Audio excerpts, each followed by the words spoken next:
Fala pessoal, beleza? Hoje no Papo Mutante contamos com a presença ilustre do Andrew Santos. Pra quem não conhece, você tá vacilando pra caralho.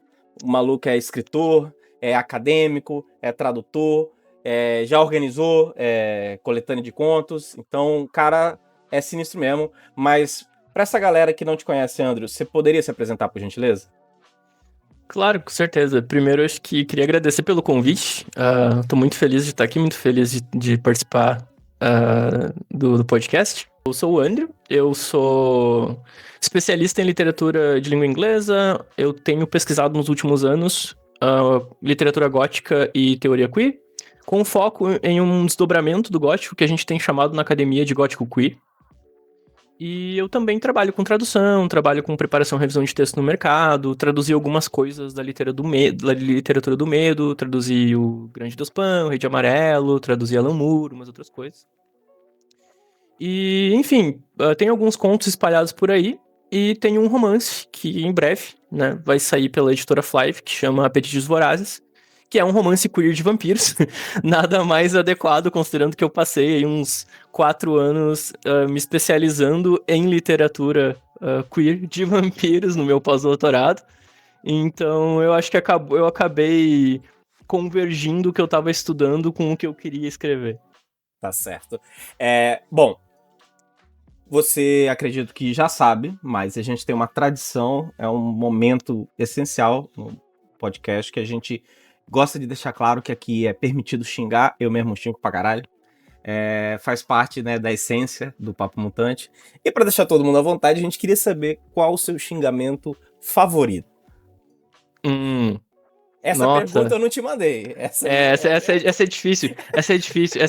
Eu gosto, assim, independentemente de ser problemático ou não, né, e tal, eu gosto de usar palavras pra xingar as pessoas que elas levam. Quando eu preciso xingar alguém, porque é que ela demore um pouco pra perceber que ela tá sendo xingada, né? Mas recentemente eu descobri uma num livro de literatura decadentista que eu tava lendo no passado, que o pintor chama alguém de corno finório. E eu achei tão bem elaborado, né?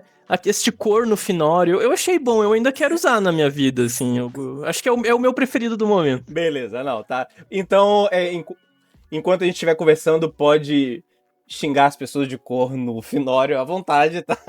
Não tem nenhuma restrição faixa etária, tá tudo certo, tá? Bom, isso a gente tendo passado, eu te chamei porque primeiro, eu gosto muito dos vídeos que você faz e eu acredito que você fala não só de temas importantes, mas você tem embasamento pra falar, porque eu falo merda pra caramba sem embasamento nenhum. Falo assim de vivência mesmo e é isso. Mas eu acho que você tem embasamento. Alguns dos temas eu acho que são cabeçudos, que demandam, né, um certo grau de responsabilidade, por mais que sejam ali no popular, né?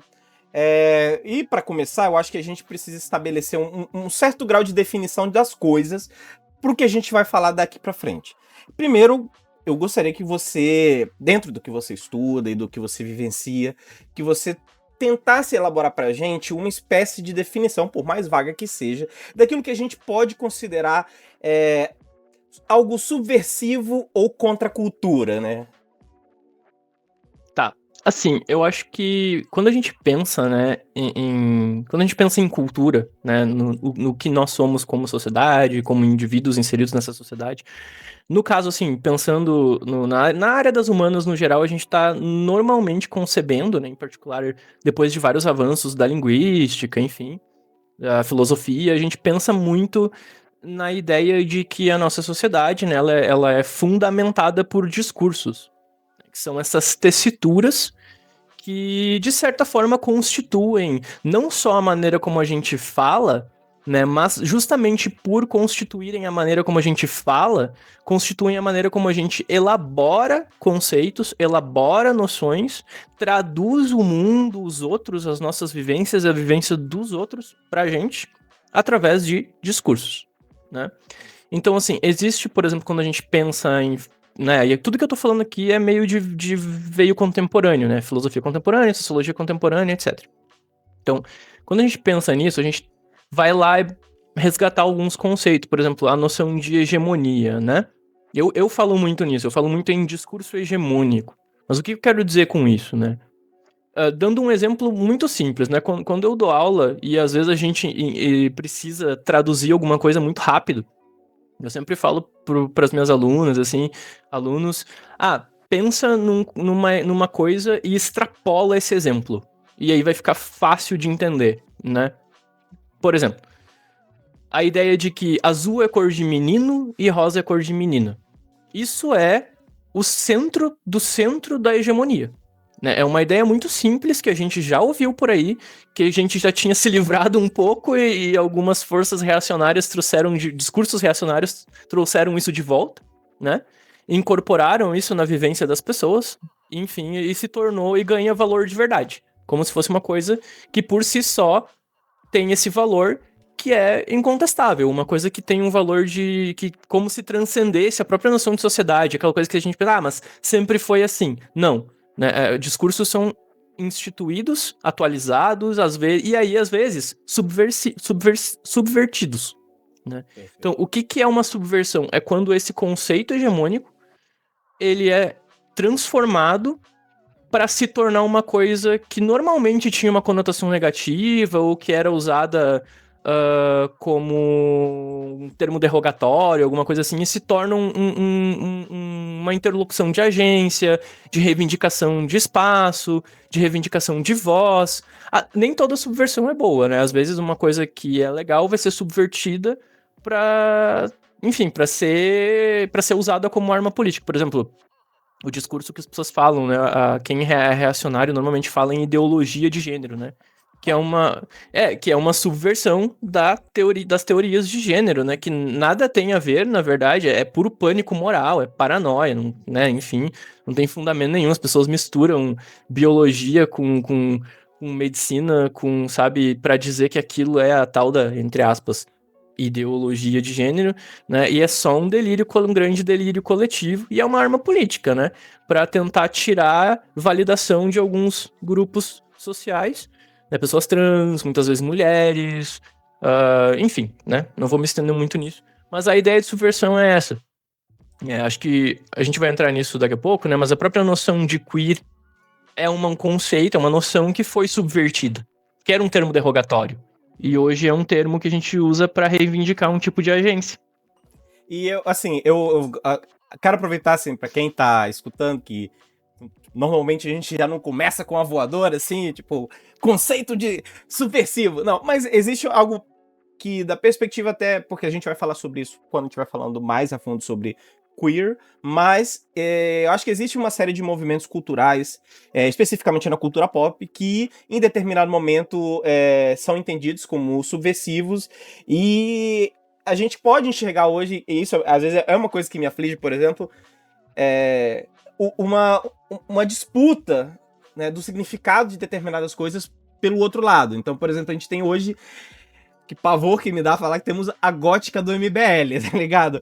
E se você para pra pensar como surge o movimento, não estou falando do movimento literário gótico, mas o movimento gótico dentro da cultura pop e tudo mais, ele surge com outro contexto, numa outra situação. Então, é importante a gente analisar isso para depois, né, pro longo da conversa, mais pensando no caso de você, que falando de horror e de gótico e de queer, que eu acho que são três coisas que, de várias formas, falando aqui especificamente da cultura do cinema de horror e tudo mais, foi muito subversivo, ainda é em alguns momentos, mas, por exemplo, a gente já tem, não sei, né, mas eu acredito que tem momentos onde, por exemplo, cinema de terror foi menos subversivo, por aí, mas ele surge em momentos onde ele é bem, esfregando na cara da sociedade, entendeu? Mas você ia falar alguma coisa? Não, é que eu acho que tem uma coisa interessante, né? Você falou em cinema de horror, né? Eu acho que esse é um tema, ele é um assunto muito cheio de voltas, dá pra falar muita coisa, né? Porque assim, a gente fala, uma noção de subversivo. Ok, mas aí eu falei do queer, por exemplo, que era um termo derrogatório, era um termo que era um xingamento, né? E acabou se tornando uma coisa que se usa, um termo que se usa pra reivindicar agência, reivindicar espaços, enfim, né? Ok, mas é porque se estabeleceu uma outra noção, né? Às vezes ocorre a transgressão, né? Que é quando um limite hegemônico ele é efetivamente rompido. Mas, às vezes, acontece uma tentativa de reinstituição da hegemonia. Né? Então, isso acontece muito em filme de terror. Porque, assim, se a gente pensar... Claro, que tem exceções, tá? Acho que aqui a gente pensa... Quando a gente pensa muito... É muito fácil a gente pensar em exceções quando a gente pensa, por exemplo, em slasher. Porque a gente não tem que pensar que a gente não tem acesso à massa total de cinema slasher que começou nos anos 80, 90 e foi até ali, início dos anos 2000. Né? O que chegou aqui no Brasil pra gente são os filmes que fizeram mais sucesso, algumas coisas até mais B que vieram e a gente, né, sei lá, Pânico, né, o Scream, ou Halloween, essas coisas. Mas tem muita coisa, tem muito mais, né? E se você for parar pra pensar, esses filmes, eles têm uma estrutura. E o slasher é engraçado porque ele emerge num momento em que pelo menos o mundo de língua inglesa, né, que, digamos assim, colonizou a gente com esses gêneros cinematográficos, né? O que tá acontecendo nos Estados Unidos no final dos anos 80 e 90? Crise da AIDS. Então tem um pânico moral imenso a respeito da AIDS. Quem transmite a AIDS? Quem é o culpado por transmitir isso, né? E aí você tem um assassino muitas vezes sem rosto, que não fala, que mata no escuro sozinho, e ele mata quem primeiro? As pessoas que transam, as pessoas que fodem. Né? Então, quem é que sobrevive? A Final Blonde, a loura que não fez sexo. Né? Então, assim, se você transar, você vai morrer. Né? Essa é a mensagem geral da maioria dos slashers, né?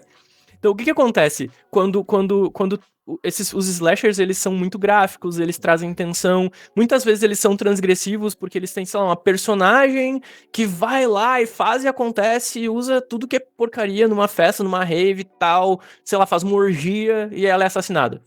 Por que ela é assassinada? Porque ela transgrediu o que é sancionado pra uma garota da idade dela, de classe média, branca, suburbana, estadunidense daquele período. Então ela precisa ser punida. E como é que ela vai ser punida? Ela vai ser punida pela doença sem rosto, enfim, né? Que vai chegar e vai matar a doença subversiva, a doença que é trazida pelo outro, né? E o outro é sempre alguma coisa que não é hegemônica. Porque a hegemonia fabrica muito monstro, né? E isso eu tava falando com uma amiga minha esses dias, né, sobre isso, porque é muito curioso. A gente tá vendo a emergência, assim, nos anos 20 do século 21, né? De vampiros, lobisomens, bruxas, nada contra. Gosto muito de monstros e de horror, enfim. Mas é muito curioso que a gente que a gente tenha passado por um fenômeno muito parecido, né? Antes das grandes guerras e da ascensão do fascismo no século XX. É quase um evento espelho, né? A gente sempre produz monstros que, na verdade, tem alguma coisa a mais ali que eles estão comunicando, que eles estão corporificando para nossa sociedade, né? Então são coisas tensões que o horror ele transborda, ele deixa nítido, joga na nossa cara muitas vezes pra gente, enfim, pra gente fazer o que a gente for fazer com isso, né? Então, são assuntos, são coisas que dá pra estender e falar muito sobre, né? Que quanto mais você pensa, mais pergunta aparece, sabe? E nunca vai ter uma resposta só pra essas coisas, né? Porque a resposta sempre depende do contexto, depende de quem faz a pergunta, de pra quem faz a pergunta, né? Enfim, quem produziu a pergunta ou o monstro, né? Enfim, é sempre múltiplo. Com certeza. E a gente ainda, continuando eu acho que pra gente continuar conversando, a gente precisa fazer mais uma definição, que é importante, e essa em particular é uma que, inclusive no texto que você me mandou, eu fiquei um pouco surpreso, porque não era a definição do senso comum que eu tinha, mas confesso que eu gostei mais dessa do texto, mas aí outro momento a gente conversa sobre o texto, mas que gostaria que você, já mais pensando de forma séria e alguém que se dedica a estudar isso, que a gente tentasse definir, para não dar da conversa de uma forma honesta, para que todo mundo que tá aqui acompanhando saiba do que a gente tá falando, para tentar dar uma definição, né, por mais injusto que seja te pedir isso, uma definição de queer. De forma alguma é injusto, eu acho que a gente tem que falar isso mesmo. E, enfim, né? Então, a queer é uma coisa, é complicado mesmo, né? Porque, por exemplo, quando a gente pensa, né, lá nos estudos feministas, na teoria queer, né? E existem variações, tá? Não existe uma teoria feminista nem uma teoria queer. Né? Existem, inclusive, estudos queer e a teoria queer é parte dela. Né? É uma parte menor não, é uma parte muito ampla. E existem autoras que discordam, que oferecem pontos de vistas diferentes, dentro dos escopos ali das teorias queer. No geral, a teoria queer ela vem do desconstrutivismo da filosofia, então ela é bastante reformadora nesse aspecto, né? Sempre tenta se reestruturar conforme eventos culturais, assim, fenômenos culturais são localizados de alguma forma, identificados na cultura. A teoria queer sempre tenta se reestruturar para dar conta desses novos eventos, né? Esses novos efeitos, essas coisas, enfim, que afetam o que a gente chama de sociedade, né? E é curioso, porque, por exemplo, se a gente pensar na sigla LGBTQ, né? LGBTQ, que é de queer, né? E aí, só que quando a gente pensa em teoria queer, a gente não pensa em queer como identidade, né? A gente pensa em queer muito como o que a gente chama na academia de locus epistemológico. Calma, eu vou explicar. Não é tão alienígena quanto parece. A gente gosta de botar nomes difíceis nas coisas para elas parecerem complicadas, entendeu? Mas na verdade não é. E, né, o que eu tô falando? O que eu quero dizer com isso? É um lugar, né? Um locus é um lugar. E a epistemologia é basicamente como a gente produz conhecimento. É como a gente produz qualquer tipo de conhecimento. Então, quando eu digo isso, eu quero dizer que é um lugar onde se produz conhecimento. Só que esse lugar, ele é um ponto de vista, né? Então, é um ponto de vista a partir do qual a gente lê as coisas. A gente lê obras culturais, a gente lê literatura, faz uma interpretação crítica dessa literatura, desses filmes, enfim. E quando a gente pensa em um ponto de vista crítico queer, né? Pro que a gente vai estar olhando? No geral, para questões políticas, porque o queer ele é sempre carregado de política, né? Ele é sempre politicamente situado, mas a gente vai estar sempre olhando para questões relativas a gênero, sexualidade e corpo. No geral, a gente pensa essas categorias não como a mesma categoria, né? Mas como categorias que estão sempre em constante comunicação, em constante movimento. E a gente tenta trabalhar com essas categorias ao mesmo tempo, né? Porque elas não são é impossível dissociar, né? Sexo, gênero, sexualidade, gênero e corpo, né? Então é muito difícil dissociar, então a gente não tenta, né?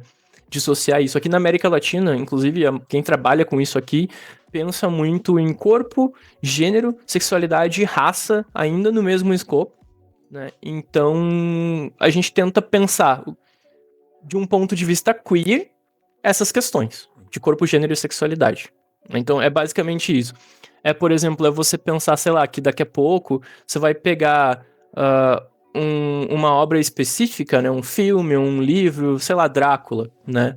Muita gente vai fazer o que a gente chama, por exemplo, de uma leitura... Se você quiser fazer uma leitura antropológica de Drácula, né? Drácula representa o estrangeiro que tá vindo de fora, e naquela época a Inglaterra estava passando por um influxo de imigração muito grande de indianos, porque a Inglaterra estava conquistando a Índia, né?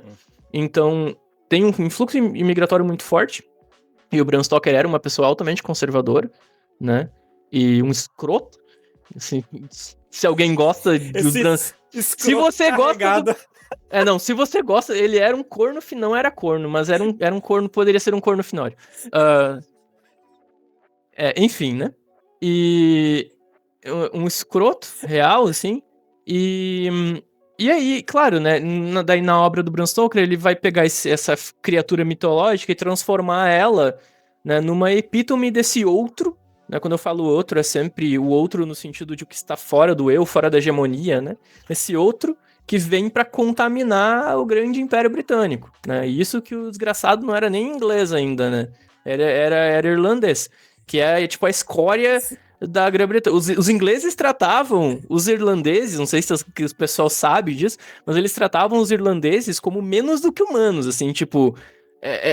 o primeiro exercício de colonização e de exploração que os ingleses fizeram foi com os irlandeses, sabe? Então, assim, até hoje ainda tem certo estigma. Tanto que, por exemplo, outros escritores irlandeses, como Oscar Wilde e o próprio Bram Stoker, para eles poderem circular nos círculos letrados, eles tinham que perder o sotaque. Era impensável, porque era um sotaque de jeca interiorano, basicamente. Nem sei se esse termo é problemático hoje em dia, mas também foda. Você deu pra entender o que eu quis dizer com tô ligado, isso? não.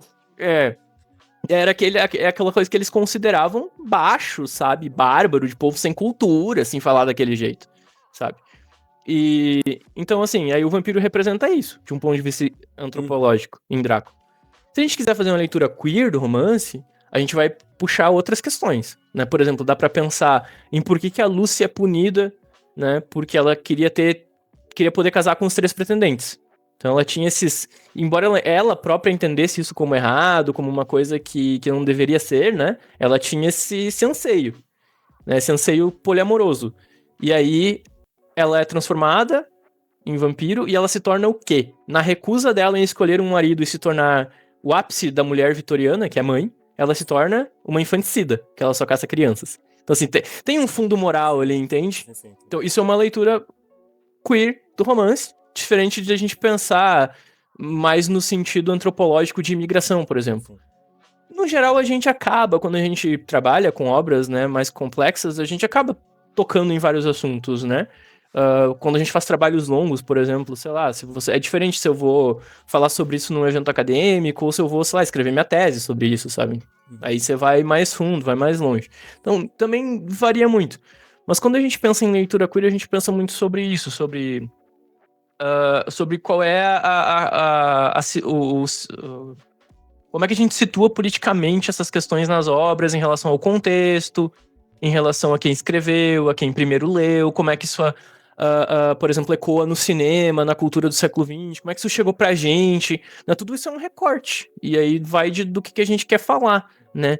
E o que as pessoas fazem muito é misturar, às vezes, né? Pensar em, sei lá, que entender que como a gente entende Drácula hoje era como os vitorianos entendiam, e não era, né? E porque muda o contexto, muda a recepção da obra. Isso acontece com cinema, com qualquer coisa, com música, enfim, né? Como eu disse, tudo depende de um contexto, né? E a gente não tem como chegar numa única resposta pra dizer, mas a obra é isso ou é aquilo, né? E existe, assim, essa é uma questão que me fez... Eu buguei muito com a questão do... Deu pra entender a coisa do... Deu pra entender pra caralho. Tá, então tá. Deu pra entender muito, mas eu quero brevemente só me aprofundar um pouco na questão queer, por quê? Eu comecei a bugar muito com isso, porque pra mim era uma sigla. Por muitos anos, uma sigla, tá lá, queer. Se eu parasse pra pensar... Não que eu pararia, mas eu acho que eu não tinha na minha cabeça, tá, alguém que se identifica como queer é 3 pontinhos. Não sei, nunca parei pra pensar. Aí, acompanhando, eu fui abençoado recentemente, eu entrevistei a Jessie Gender, que é uma youtuber, não sei se você conhece o trabalho dela, e foi através dos vídeos dela que eu comecei a ficar curioso. E aí eu entrevistei ela, foi muito foda, assim, até hoje fico meio besta, e conversando com ela, ela me passou essa parada, e durante a nossa conversa ela falou que uma coisa que me deixou bugado, e assim, mas faz sentido, mas mesmo assim eu ainda tô bugado, e eu preciso de esclarecimentos. Porque ela falou que pra você ter uma visão queer, você não precisa ser uma pessoa... Você pode ser hétero e ter uma visão queer. E eu falei, mas que porra é essa? Alguma coisa não tá na minha cabeça, né, que vem de vários lugares conservadores. Lamentavelmente, eu nasci num lugar conservador, morei num lugar conservador, eu tento lutar contra meu conservadorismo e eu consigo várias vezes, mas ficou bugado. Aí eu te pergunto, então, talvez isso seja um pouco, de novo, eu falo injusto porque te coloco numa situação de porta-voz de algo que, né, não é bem assim, mas qual que é, então, essa, de forma mais tosca, distinção entre a sigla que está inserida dentro de uma categoria específica, que eu penso mais ela uma categoria mais política e tal, mas... O queer do LGBTQ, no caso, né? Exatamente. Tá. Essa diferença com o que você descreveu agora, que me parece, e que eu entendi da Jessie, é mais igual você falou, um espaço, um locus, olha que legal. Um locus, né, através do qual a gente pode enxergar, analisar, interpretar o mundo. Mas é isso aí mesmo, tá? Ela colocou muito bem, assim, eu acho que isso é uma coisa, isso é uma gente, eu trabalho muito com literatura inglesa, tá? E às vezes eu fico o dia inteiro mexendo com texto em inglês e às vezes eu quase esqueço como falar português. Mas assim, não, é sério, às vezes buga a cabeça da gente.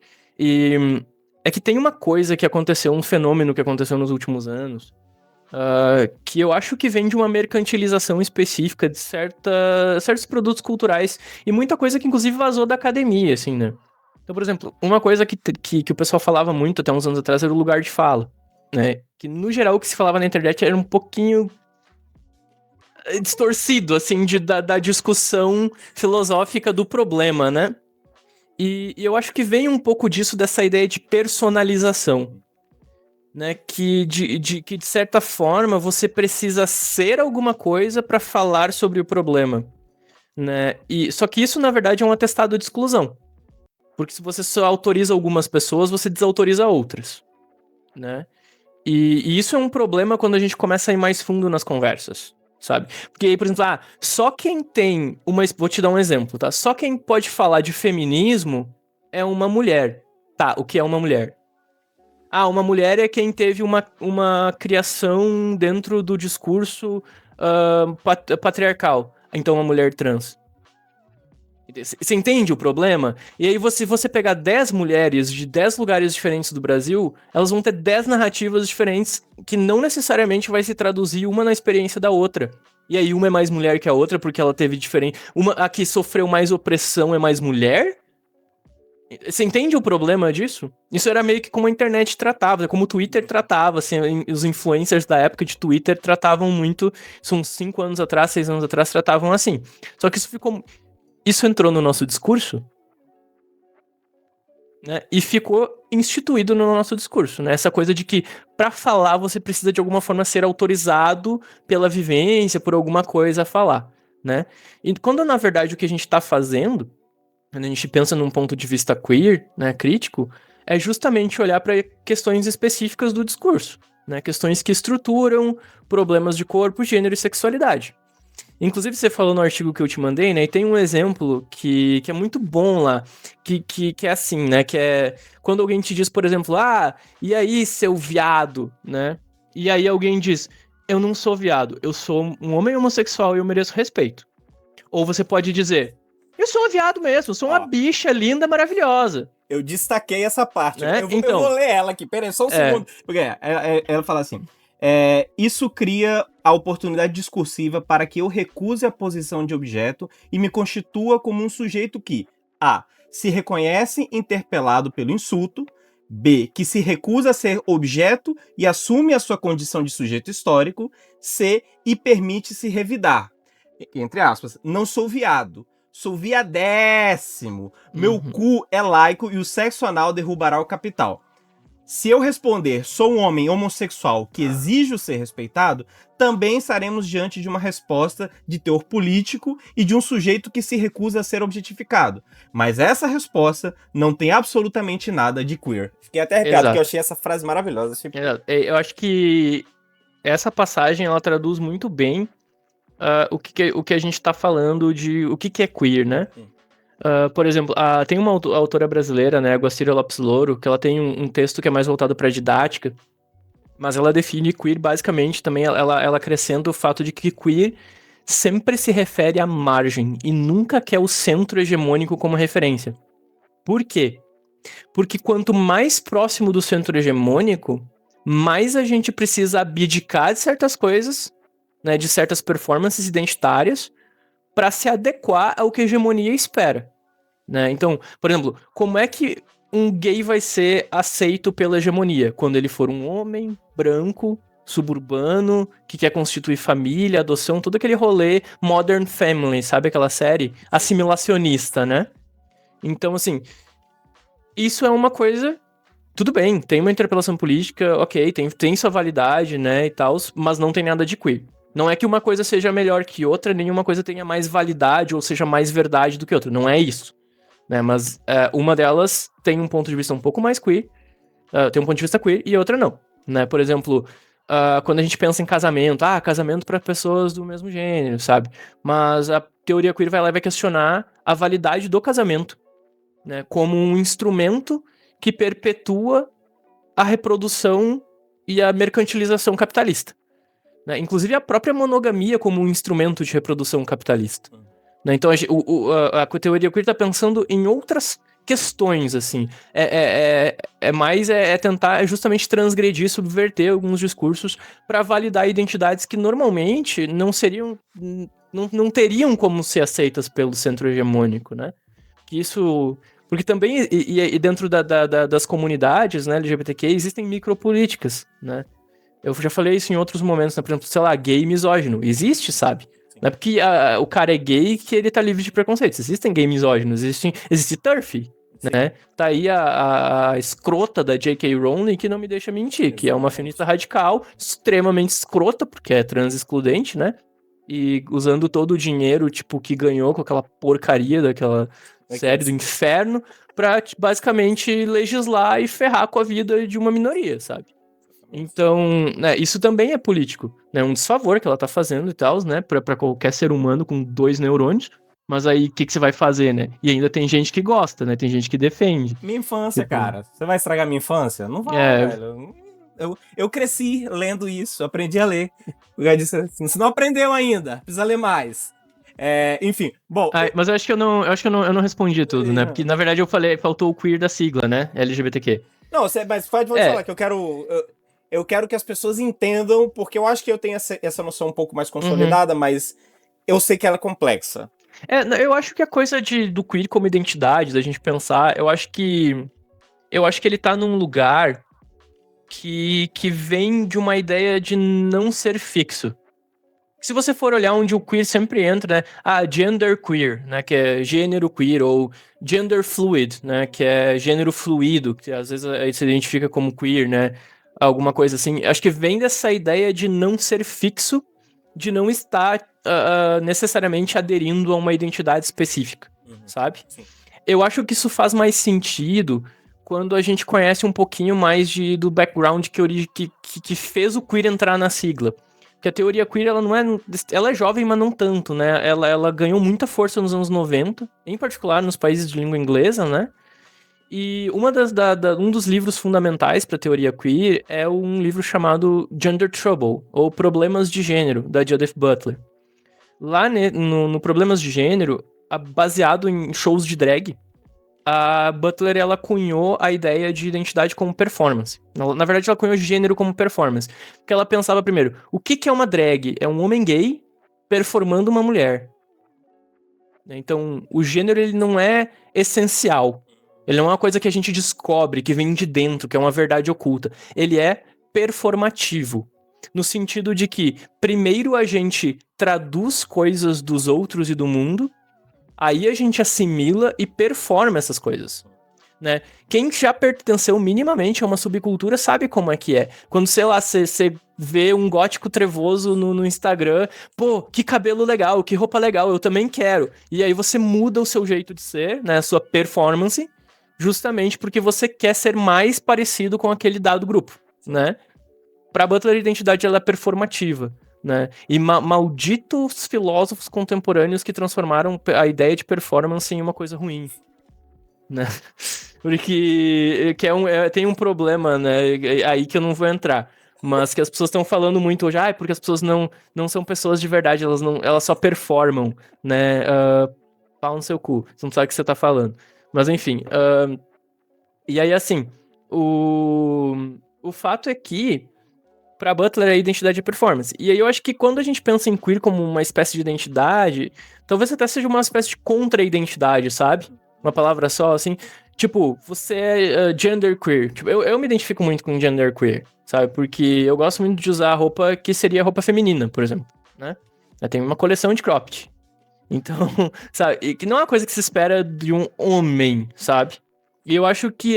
Mas eu também não me identifico como mulher, então eu acho que entra numa coisa meio fluida, sabe? E eu acho que é um pouco desse lugar de recusa mesmo, de você não querer necessariamente se identificar como isso ou como aquilo, como homem ou como mulher, né?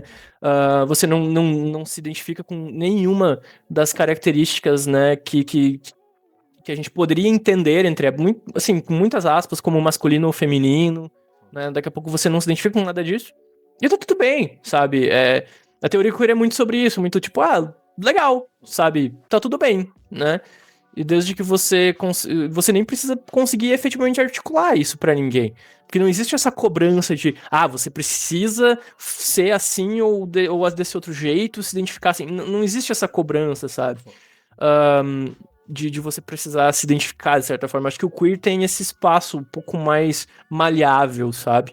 em questão identitária. Acho que é por isso que ele passou muito também a ser considerado em alguns círculos como identidade, sabe?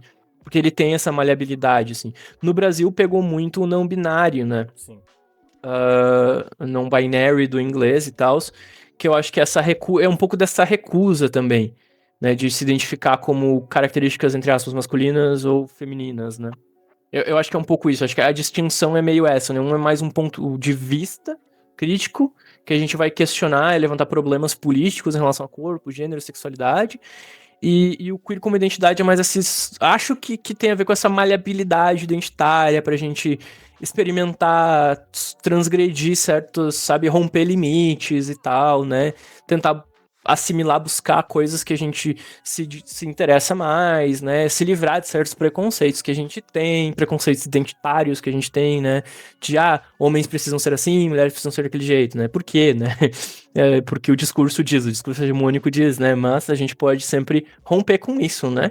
E acho que é isso que causa o reacionarismo, né? As pessoas se assustam. Que sai muito da alçada delas, elas não conseguem compreender, né? E elas entram em pânico. Dá bug neles, é massa. Bom, eu então acho que a gente conseguiu já deixar claro do que a gente tá falando quando a gente tá falando de queer e dos contextos nos quais se aplica cada um deles. Agora, vamos para suas outras especialidades, seus outros campos do conhecimento, porque, bom, aí eu posso estar equivocado, eu acredito que eu não esteja referente a isso, mas eu sempre vi, como eu já falei previamente, acho que a cultura gótica e a cultura de horror sempre estão dentro de um espaço de... Ou, não sempre, mas... Pelo menos eu enxergo como sempre, mas... Enfim, com algo meio contra a cultura, algo meio esfregando na cara da sociedade. Lógico que há momentos e momentos e tudo mais, mas ela tem essa questão meio do choque, do impacto e tudo mais, pra passar mensagem, etc e tudo mais. Mas eu também venho reparando como...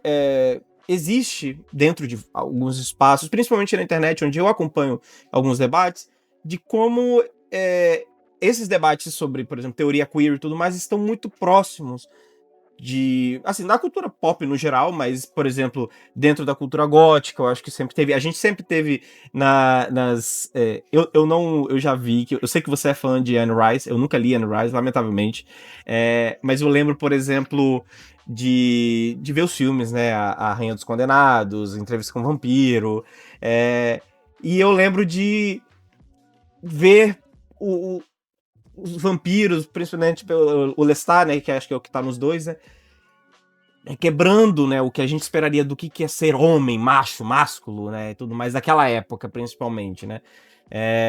Então eu acho que, na minha leitura, sempre houve uma aproximação, e hoje, de forma mais explícita, no debate e tal, entre o que seria a teoria queer com o gótico, com o horror e tudo mais. Aí eu gostaria de saber de você, primeiro, como você enxerga essa relação entre a teoria queer e o horror e o gótico, porque é, no caso, o que você manja. E também eu queria, aproveitando que a gente vai abrir essas portas, para você poder falar mais, por que você acha que a cultura pop, no geral, é um espaço, é um campo que permite que esse debate seja feito da forma que eu considero bem ampla. Até porque a cultura pop também tem um polo conservador muito grande, então isso me deixa curioso. Como mesmo dentro desse polo conservadorzão bem grande que tem dentro da cultura pop, existe um fronte batendo de frente o tempo todo que debate questão queer e tudo mais. Tá, ok. Eu acho que, começando pelo gótico, acho, né? Que é uma coisa muito interessante, né? Tem um autor que eu gosto bastante, William Hughes, que ele e o Andrew Lloyd Smith, eles organizaram, no início dos anos 2000, um livro chamado Queering the Gothic, né? Ou Tornando o Gótico Queer, que foi um dos livros que meio que abriu, assim, o leque para outros professores e pesquisadores começarem a pensar, assim, especificamente nessa ideia de um desdobramento chamado, né, ou pelo menos que a gente pudesse pensar num gótico queer, né, o Queering the Gothic, né. E tem uma observação dele que é muito interessante, que eu gosto bastante, que ele diz que, por exemplo, que o próprio gótico, como ficção gótica, né, como o gótico ele é uma estética, né, é uma estética ficcional. Então, assim, o próprio gótico como estética, ele já tem um aspecto queer, meio que na base, porque na base o gótico questiona, por exemplo, A própria noção ele meio que subverte, assim, transgride mesmo, noções de estrutura narrativa, de desenvolvimento de personagem, de ambientação, de tom, o que seriam temas adequados à ficção, que isso era uma coisa que no século XIX se discutia muito, o que a literatura deve ou não tratar, né, o que é adequado, o que é moral tratar, o que é imoral tratar. E o gótico sempre teve essa coisa de meio que tratar de temas nada palatáveis, né? Sei lá, satanismo. Por ser meio obcecado com um pouco de erotismo também, acabava meio que sendo transgressivo em questão de sexualidade, né? Muitas vezes em questão de corpo também. Então sempre teve isso, né? Se a gente parar pra pensar de novo, de onde é que vem o vampiro, sabe? De narrativas góticas. O que é o vampiro, se não uma fascinação com transgredir os limiares do que é permitido sexualmente? Que mesmo quando vampiros são heterossexuais, né? O vampiro, no geral, tá? Eu tô falando de maneira muito geral. Claro que tem exceções, mas sempre tem... a gente vê com frequência um certo erotismo na figura do vampiro. Isso não é uma coisa que o Francis Ford Coppola inventou no Drácula de Bram Stoker, né? Isso já tá lá no conto O Vampiro do Polidori, né? Então era uma questão marcante, né? Carmila, que é uma história sáfica, né? Tem passagens extremamente eróticas em Carmila, enfim. Então, o gótico sempre teve essa relação.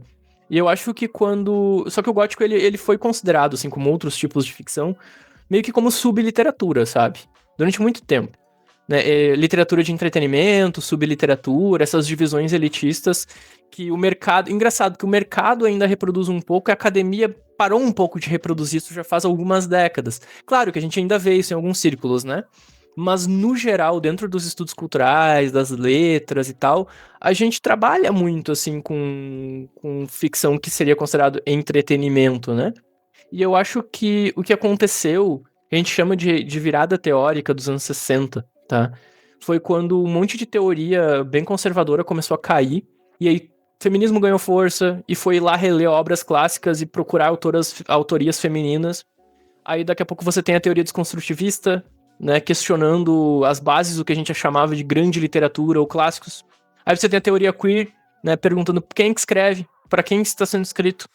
Aí você tem os estudos pós-coloniais questionando o mapeamento eurocêntrico da produção de capital cultural. E aí você tem tudo isso acontecendo meio que ao mesmo tempo. Né? É uma efervescência enorme que culminou nos anos 90, nos anos 2000. E isso fez com que vários textos que antes eram considerados menores ou foram mesmo rejeitados pela academia e pelo mercado sofressem uma reavaliação. E para dizer, olha, tem muita coisa aqui, sabe, que a gente pode discutir, que tem relação com o interesse das pessoas naquele momento e com o interesse nosso nesse momento. Né? E aí, por exemplo, dentro de outros movimentos que a gente poderia chamar, na falta de termo melhor, tá? De movimentos artísticos e coisas do tipo, né? Até as próprias noções de masculinidade, né? Isso é uma coisa muito curiosa. Porque, por exemplo, se a gente pegar o que era um homem adequado no período... Vamos pegar um período que era mais abrangente. Porque as pessoas também têm uma noção meio progressiva de história, né? Como se agora fosse melhor que 20 anos atrás. E 20 anos atrás era melhor que 100 anos atrás. Não necessariamente. E não em todos os quesitos, né? Então, assim, um homem adequado lá em 1818 na Inglaterra, por exemplo, eu tô falando aqui porque a literatura inglesa é minha área de especialização. Se a gente pegar um cara daquela época e botar hoje em dia, ele vai ser taxado de viado. Porque que era um homem que usava roupas feitas, né? Claro, falando de classes, né? Muitas vezes roupas de bom corte, com uma dada postura, né? Um certo autocuidado, né? Que não tem a ver com a ideia de homem másculo que a gente tem que surgiu, na verdade, meio que no pós-guerra, né? E assim, tipo, é também promoção burguesa isso, sabe? Então, assim, você falou muito em contracultura, né? Hoje eu penso muito em contracultura como um fenômeno específico, né? Com a ideia que surge lá nos anos 50, 60 e vai até 70 por ali, talvez anos 80 forçando um pouquinho. Porque pra mim eu penso na contracultura também muito como uma espécie de produto, sabe? de produto cultural forjado de um ponto eurocêntrico para meio que vender uma ideia de rebeldia e rebelião que na verdade não era exatamente rebeldia e rebelião. O que é o rock and roll hoje se não é um antro de reacionários e, sabe, tem nada de rebelde no rock and roll hoje em dia. Nada, não sobrou nada, sabe? Então, né, e muita coisa, tipo, um amigo meu gosta de falar, né, que o rock morreu quando o Elvis foi pro quartel, né? Acho que... Como é que você institucionaliza um rebelde, sabe? A publicidade venceu, entende?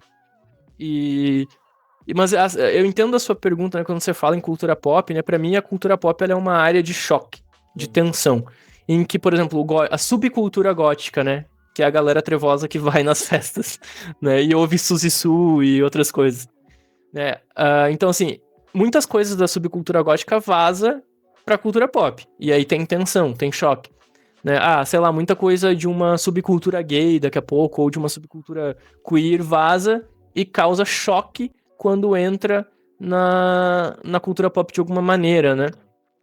Recentemente a DC tentou fazer uma personagem trans, por exemplo, um fracasso absurdo, assim, que, tipo, fizeram uma personagem que basicamente, entre aspas, o uniforme dela é uma roupa de fanboy com as cores da bandeira trans, assim. Então, assim, podiam ter falado com uma pessoa trans, mas não, né? Foram lá e fizeram um treco assim. E isso também mostra esse tipo de desconhecimento, né? Acaba estereotipando, bateu, tipo, muito errado, assim, mirou numa coisa, acertou em outra, sabe? Parece que a pessoa que fez o design googou 5 minutos no Google o que era, sabe, uma pessoa trans. O que é uma pessoa trans, Google, sabe? Ou perguntou pro chat GPT, sei lá, né? Enfim, não sei, né?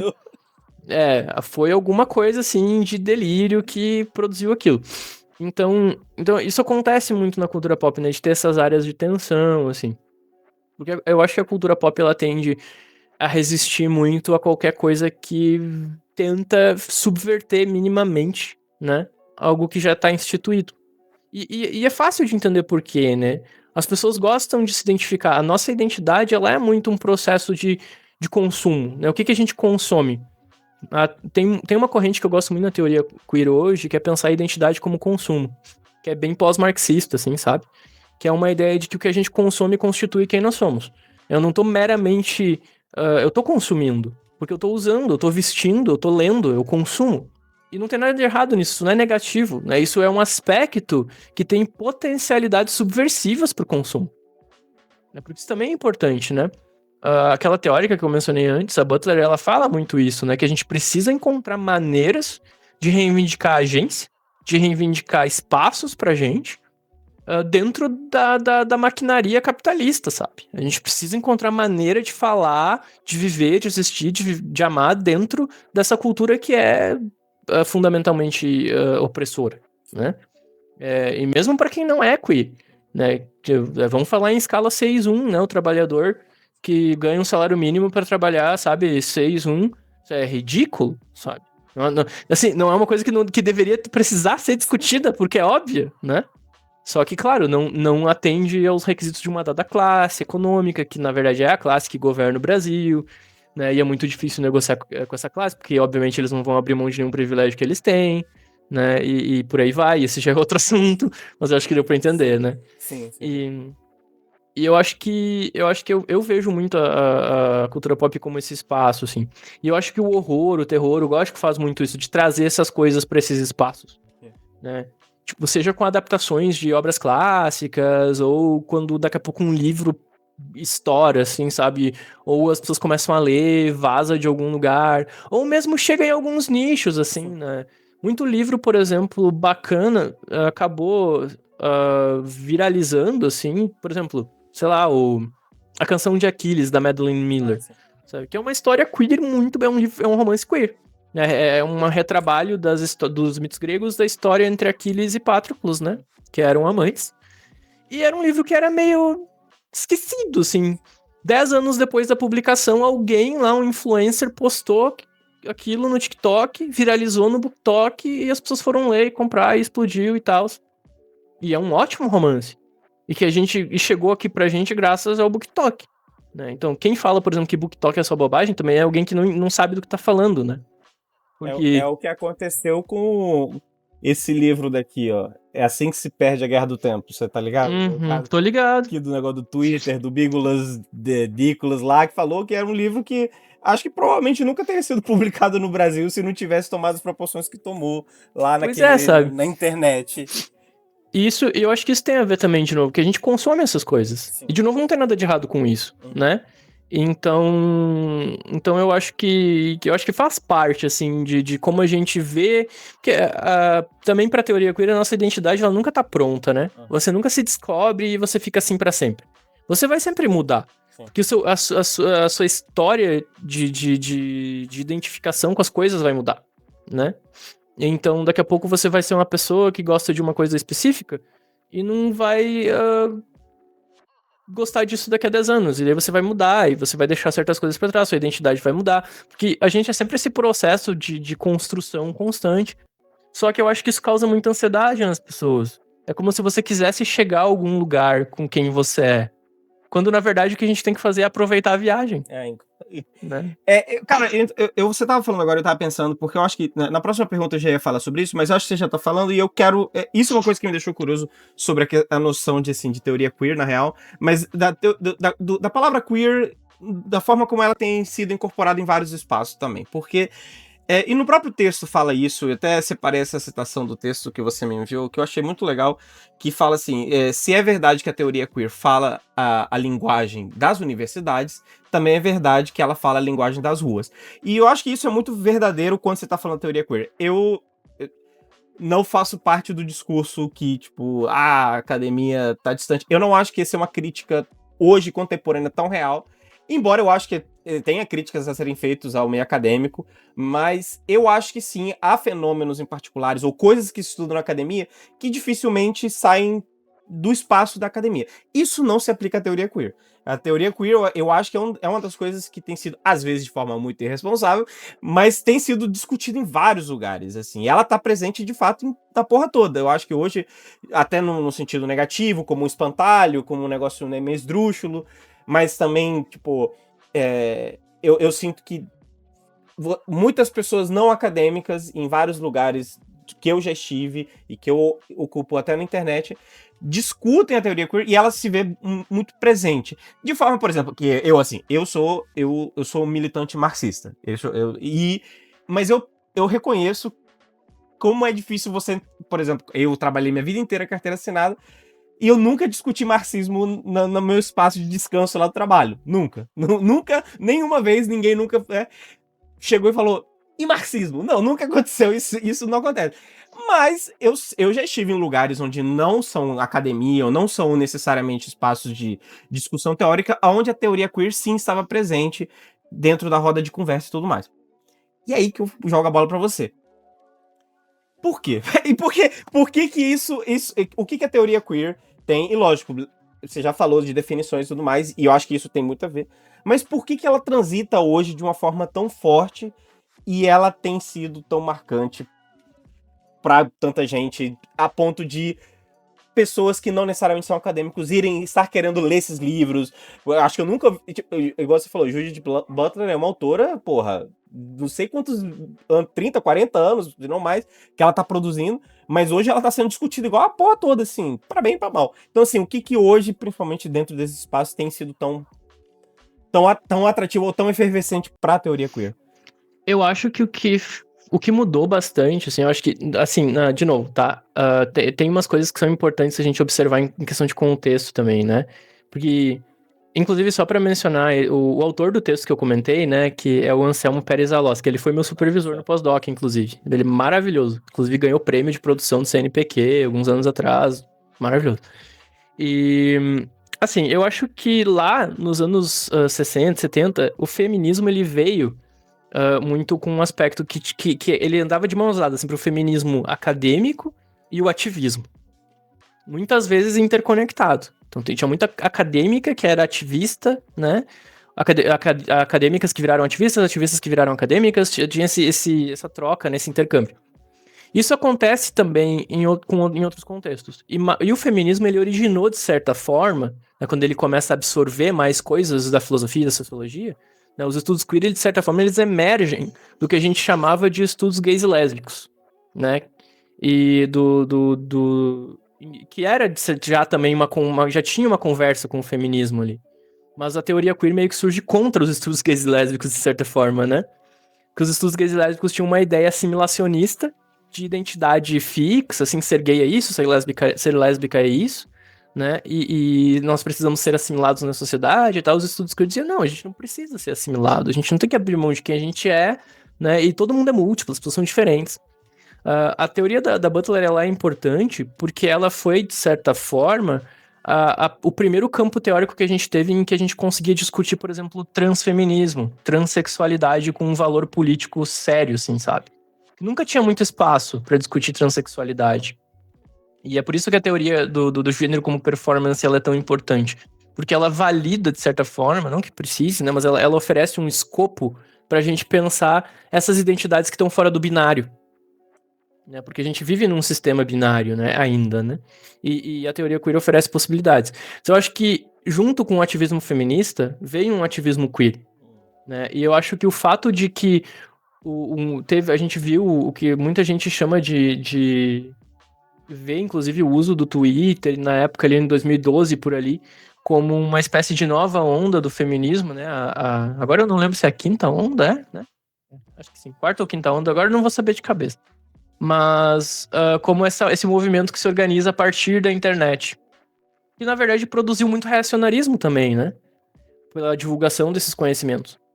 O que, de certa forma, levou as pessoas ainda a se organizarem mais, né? O Foucault, lá na História da Sexualidade, se eu não me engano, já dizia, né, que quando ele fala sobre a invenção do homossexual no final do século XIX, né, que, na verdade, quando a psicanálise vai lá e diagnostica e converte o pecador, entre aspas, sodomita no homossexual, né, quando deixa de ser religioso para ser um problema científico, que gay só se fode, né? Porque, assim, antes era um problema religioso, né? Ser gay era pecado. Aí, depois que a religião perde bastante força, perde bastante poder institucional, a psicanálise vai lá dizer, não, ser homossexual é um problema da psique, é um problema médico, né? Ainda tá errado, né? Ainda é um fudido que tá errado, tem que ser consertado. Só que não é religião, é médico, tá? É um problema médico. Todo mundo, né? Assim, sabe, é o discurso médico, né? O discurso médico, infelizmente, ainda retém muito poder sobre a identidade das pessoas. Tanto é que as pessoas usam, muitas vezes, biologia para ser transfóbicas, né? Pra você que está ouvindo, biologia não tem nada a ver com identidade. Biologia é como o nosso corpinho funciona, né, por dentro e por fora, assim, é a parte mecânica da coisa, não tem nada a ver com identidade, tá? Então, assim, estude, melhore. E assim, e aí eu acho que o ativismo vem forte uns anos pra cá também, acho que muita coisa, apareceu muito divulgador científico, assim, a gente pode falar de coisas ruins sobre as redes sociais? Pode. As pessoas gostam muito de falar de influencer, por exemplo, em conotação negativa, né?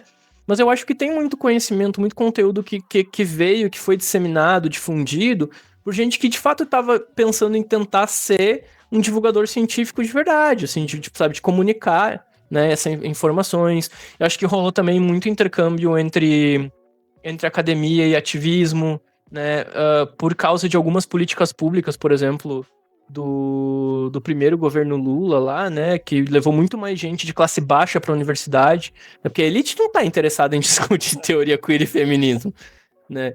Quem tá interessado em discutir sistemas de opressão é quem é oprimido por eles.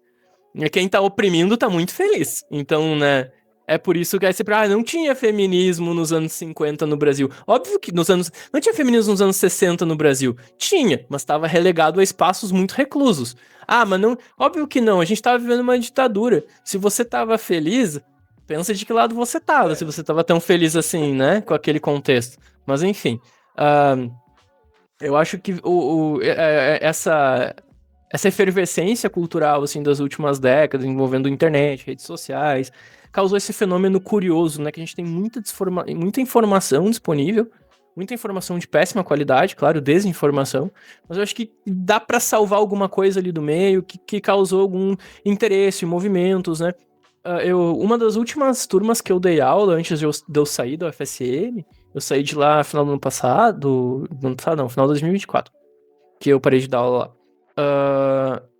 muitas alunas que eu tinha nas letras, né, alunos que eu tinha e alunos, muitos deles diziam, eu me interessei por vir e fazer letras, porque eu gostava muito, comecei a me interessar por feminismo, porque eu achei essa booktalker que falava de um ponto de vista feminista, de, sei lá, de obras da Jane Austen, de obras contemporâneas, sabe? E aí acabou gostando, se interessou e quis estudar isso, sabe? Então, assim, eu acho que acontece, sabe? Eu acho que é meio essa efervescência que vai, sabe, vai provocando cada vez mais a gente a tentar responder ou ir atrás das questões, né?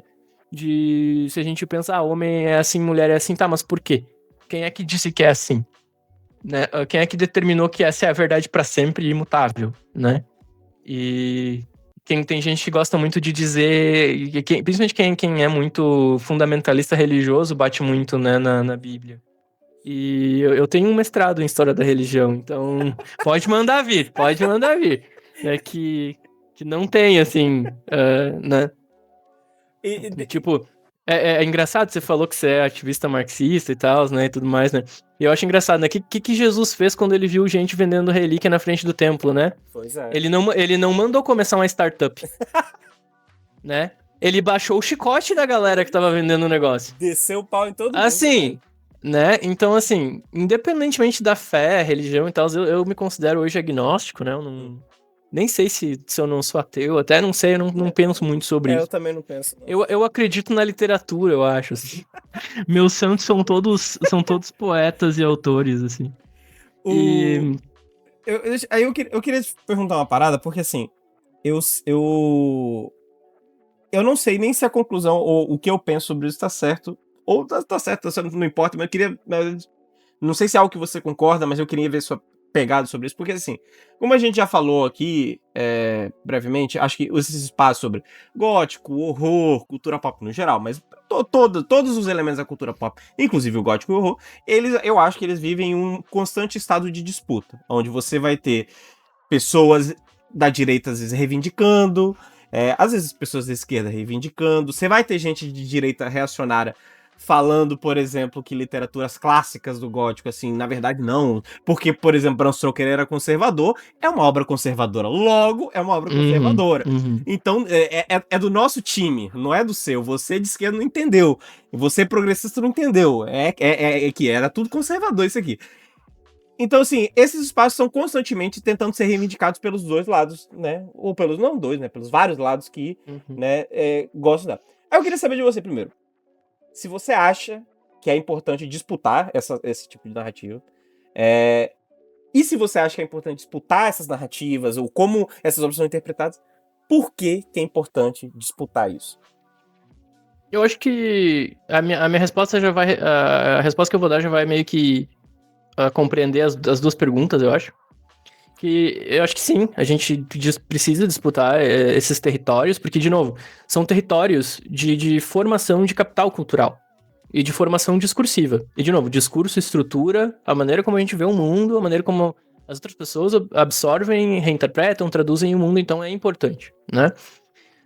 Por que é importante? É importante porque a gente precisa ocupar esses espaços e muitas vezes reivindicar esses lugares, né? Sejam eles espaços espaços culturais, ou espaços físicos, né? Ou espaços culturais, de fenômeno literário, falando em literatura, em obras literárias, né? E hoje, por exemplo, na teoria queer, a gente pensa muito para estender essa ideia de ocupar espaços, o corpo também como um espaço que precisa ser ocupado, né? A gente fala muito, por exemplo, a gente pensa muito em eurocentrismo, né? Na ideia que a gente tem, por exemplo, sei lá, no Brasil a gente foi muito contaminado, né, por causa das políticas ainda da época da ditadura, né, que os Estados Unidos fez, de certa forma, um imperialismo com a gente, né, no momento em que eles apoiaram o regime ditatorial. Essa ideia da meritocrática que ainda persiste no brasileiro, né, em muito brasileiro, né, de que se você trabalhar muito, você vai ficar rico, sabe? Que é o sonho americano, né? Só que meio que traduzido pra gente, aculturado pra gente aqui, né? E aí, com isso, vem um discurso específico, né? E quando a gente pensa em corpos, por exemplo, corpos colonizados pelo capital, né? Então, se você vai, por exemplo, trabalhar, você tem que se vestir adequadamente pro seu trabalho. Isso é um corpo colonizado pelo capital, né? Então, quando eu saio na rua de cropped, eu tô dizendo, este não é um corpo colonizado. Tá? Pelo capital, pelos instrumentos que regulam a nossa sociedade. Eu não quero que seja. Então, até o nosso próprio corpo é um espaço de disputa, né? Seja pra pessoa que for. É claro que fica mais evidente quando, sei lá, você é trans ou você é uma mulher. Porque é muito mais comum se discutir. Por alguma razão, né? As pessoas acham que precisa discutir o que é adequado para uma mulher vestir, né? E poucas vezes se fala isso para homem, né? Mas os homens também seguem um código de conduta, né? De um código de... O que é a moda hegemônica, né? Se não é uma... Essa coisa que pegou agora entre muito homem hétero, que é tipo esses cabelos de pseudo-sertanejo com harmonização facial, sabe? O bigode, que agora parem. Mas enfim, então assim, é uma maneira hegemônica de você pertencer, né? Você se identifica, você tá dizendo, olha, eu estou junto com este grande grupo de pessoas que estão adequadas, sabe? São corpos colonizados. Então, os nossos próprios corpos, eles são ocupados pelo capital, pelas prerrogativas do capital, que dizem que este é um corpo... E quando eu digo colonizado, às vezes parece meio abstrato, mas pensa que isso tudo comunica alguma coisa, né? Quando eu me visto como o homem mais padrão possível, sei lá, cabelo curto, camisa polo, aquelas calças, a gente no Rio Grande do Sul chama de pega-pinto, né? Quando sobra um pedacinho, assim. Aquele tênis, sapatênisinho, né? E tal. Bem empreendedor, assim. Aí você pensa, este é um corpo colonizado pelo capital, habilitado a constituir família, ter filhos, né? Ter renda, pagar impostos. E este filho, um filho que vai efetivamente ter um emprego, constituir família, pagar impostos, dar lucro, produzir riquezas, que vai ter mais filhos para produzir riqueza, entende? É essa bola de neve, né? E quando a gente descoloniza corpos, a gente tá questionando essa mercantilização da vida, essa coisa absurda que é essa instrumentalização da vida. Como se tudo precisasse ter uma função, um propósito, senão é inútil, né? E aí não precisa, não pode ou tá errado, sabe? Isso é hegemonia, né? E eu acho que ocupar esses espaços é importante justamente pra gente começar a descolonizar um pouco, né? Assim, desfazer esses mecanismos, sabe? De opressão, basicamente, né? E normalmente quem defende essas coisas é porque tá num espaço confortável. Muitas vezes não se... E de novo, às vezes a pessoa não é má, sabe? Ela não é uma pessoa ruim. Ela só simplesmente cresceu, né, num ambiente, se formou num ambiente rodeada de discursos que ela nem percebe o nível do privilégio que ela tá inserida, sabe? E não só é privilégio de classe, mas privilégio de gênero, privilégio, sabe, de uma identidade que é uma identidade muito assimilada, muito bem aceita, que você não vai sofrer preconceito, sabe, em nenhum contexto, sabe? O carinha de camiseta polo não vai sofrer preconceito. No máximo, se ele for numa boate, num clube gótico, no máximo alguém vai olhar pra ele e dar risada, né? Mas ele não vai sofrer preconceito. Ninguém vai bater sabe? nele porque ele tá com blusa polo. Sabe? Mas, e aí... Deveria, mas, né, a gente sabe que não vai acontecer. Mas, enfim... Eu queria te perguntar algo, agora aproveitando essa linha, porque eu quero falar agora com você sobre a obra que você vai publicar. Mas você é um cara que já escreve e, pelo meu entendimento, essa obra já está... Acho que nos momentos finais, ela já tá, tipo, se eu não me engano, tá em revisão, essas etapas já, onde ela já tá semi-pronta. E, na verdade, eu queria aproveitar esse gancho que você falou, por quê? Eu vou... Eu nem sei que parte disso aqui eu vou deixar na gravação, porque eu não sei o que cabe do que eu vou falar agora. Mas, assim, isso que você tá falando é uma parada que me deixa intrigado. Por quê? Eu sou uma pessoa que eu tô constantemente lutando contra esse conservadorzinho dentro de mim. Eu sou de uma família bem progressista, não sou de uma família conservadora. Mas, assim, meus pais são da geração deles passaram com muita coisa pra mim. Eu sempre estive em espaços onde não tinha necessariamente debates, assim. Eu não estudei numa escola modelo onde tinha muito debate interessante sobre raça, classe, gênero, enfim, nada disso. E eu constantemente luto contra isso. E uma coisa que me fode pra caralho hoje é a idade. E você é da minha idade, acho que você... E aí, quando eu ouvi você falar, eu quero saber sobre isso, porque assim, eu hoje não me vejo tendo necessariamente algo contra nada. Mas o que eu vejo, às vezes, eu fico me questionando, assim, tipo, eu penso que, cara, essas ideias não são pra mim, porque eu me vejo velho, sabe? Eu me vejo... Não é minha época, então quando eu vejo gente jovem falando algo muito desenvolto, muito progressista até, eu falo, fica estranho pra mim. Mas eu sei que é meu lado conservador e eu tento bater de frente com isso. Nem sempre eu consigo, mas pelo menos eu não saio falando merda. Mas aí me leva pra você, porque eu sei, você escreve, você produz coisas pro público, para as pessoas lerem. Você tem uma obra agora que vai ser lançada em breve. Eu queria saber sobre como é pra você o processo justamente de produzir essas obras. Se você já se viu ou se você analisa o que você escreve, o que você tá expressando e você pensa assim, talvez isso aqui tá muito conservador, talvez isso aqui pode ser um pouco mais subversivo. Como é pra você o processo de colocar? Porque e por isso que eu não sei o que eu vou deixar e o que eu não vou deixar, até pra não ficar muito longo. Eu não era um cara da comunicação. Mutante Literário é a minha primeira experiência com isso. Então eu venho aprendendo a escrever. Não escrever ficções, mas escrever roteiros, entrevistas e tudo mais. E quando eu vejo, eu externalizo o que eu tava dentro de mim, então como pra fora, eu olho pra mim mesmo. Assim, eu olho, caralho, aqui eu falei merda pra cacete, tira essa parte aqui. E eu sou em conflito comigo mesmo. E aí quando eu vejo gente igual você, eu fico curioso, genuinamente curioso, porque... E aí, de novo, não sei se eu vou deixar essa parte. Eu confesso que eu vejo gente igual você, eu fico com inveja. Porque você me parece uma pessoa mais liberta do que eu. Eu, por exemplo, você sabe, desde moleque, eu sempre quis pintar o cabelo. Eu nunca pintei. Porque eu sempre tive medo. Eu tive receios. Eu sempre fiquei me sentindo, tipo, não, vai ficar ridículo em mim. As pessoas vão saber que tá ridículo em mim. Sabe? As pessoas vão saber, vão me zoar porque tá ridículo em mim. E isso sempre me impediu de fazer um monte de coisas. Tanto que as coisas que eu fiz, algumas delas que eram meio que, entre aspas, subversivas, eu fiz pra ser subversivo mesmo. Mas tinha um limite para aquilo que eu podia fazer. E quando eu vejo você, eu vejo, não, você parece uma pessoa liberta. Então, como isso impacta, por exemplo, a sua visão de mundo, né, o seu estudo teórico, a forma como você se apresenta, na hora de você estar produzindo obras? É uma transmissão natural do que você é para lá? Ou há um momento onde você precisa pensar, não, eu preciso me policiar no que eu tô falando agora?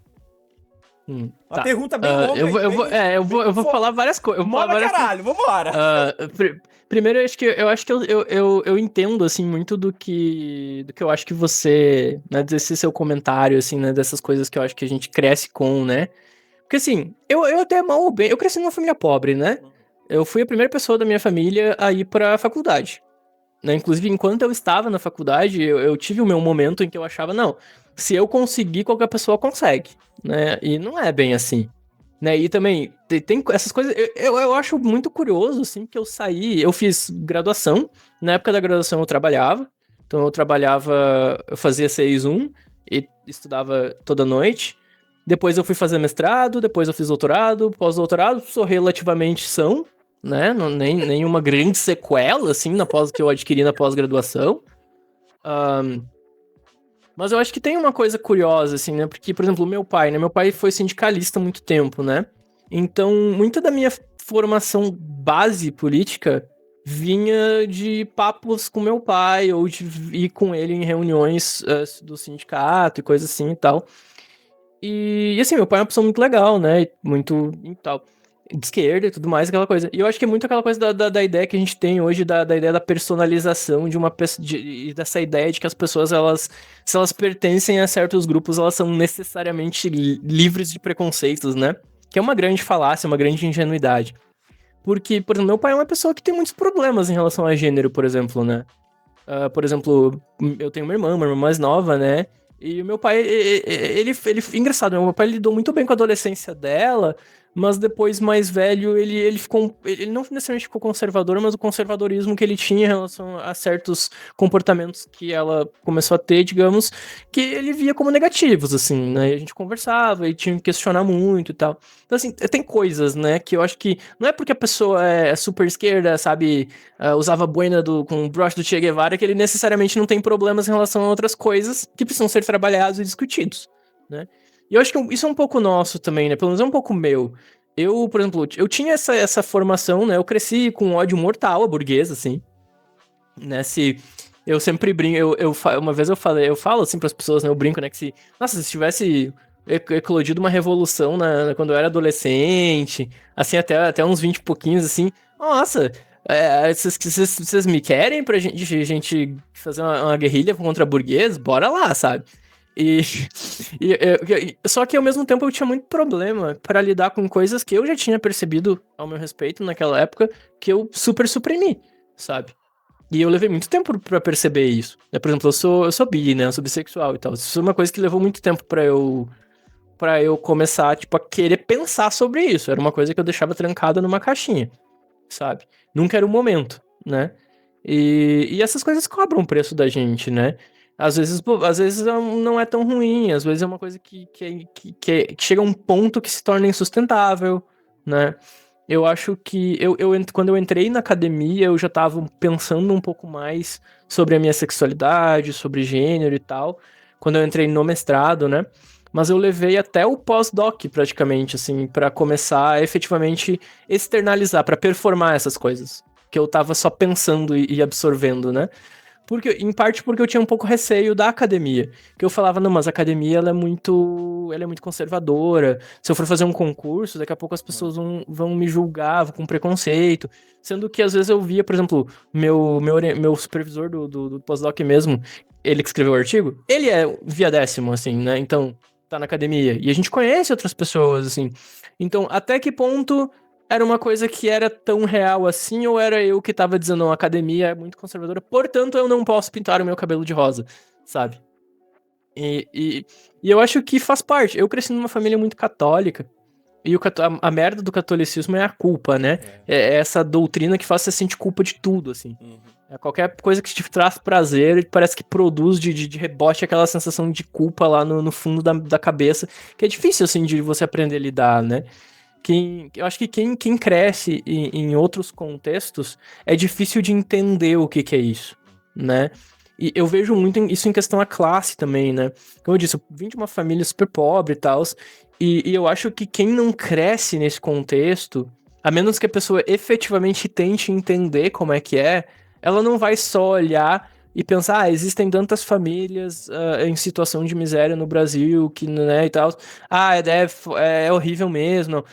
Você consegue simpatizar e entender no nível político da discussão, mas entender o que isso representa pra pessoa, como ser humano, como indivíduo, sabe? É difícil, assim. Você precisa ouvir muito, sabe? Tá muito disposto a ouvir e aprender. E o problema é que a maioria das pessoas não estão, né? E esse é um grande problema, assim. Acho que hoje a sensação que eu tenho, pelo menos como que eu também, né? Eu sou vim da comunicação, né?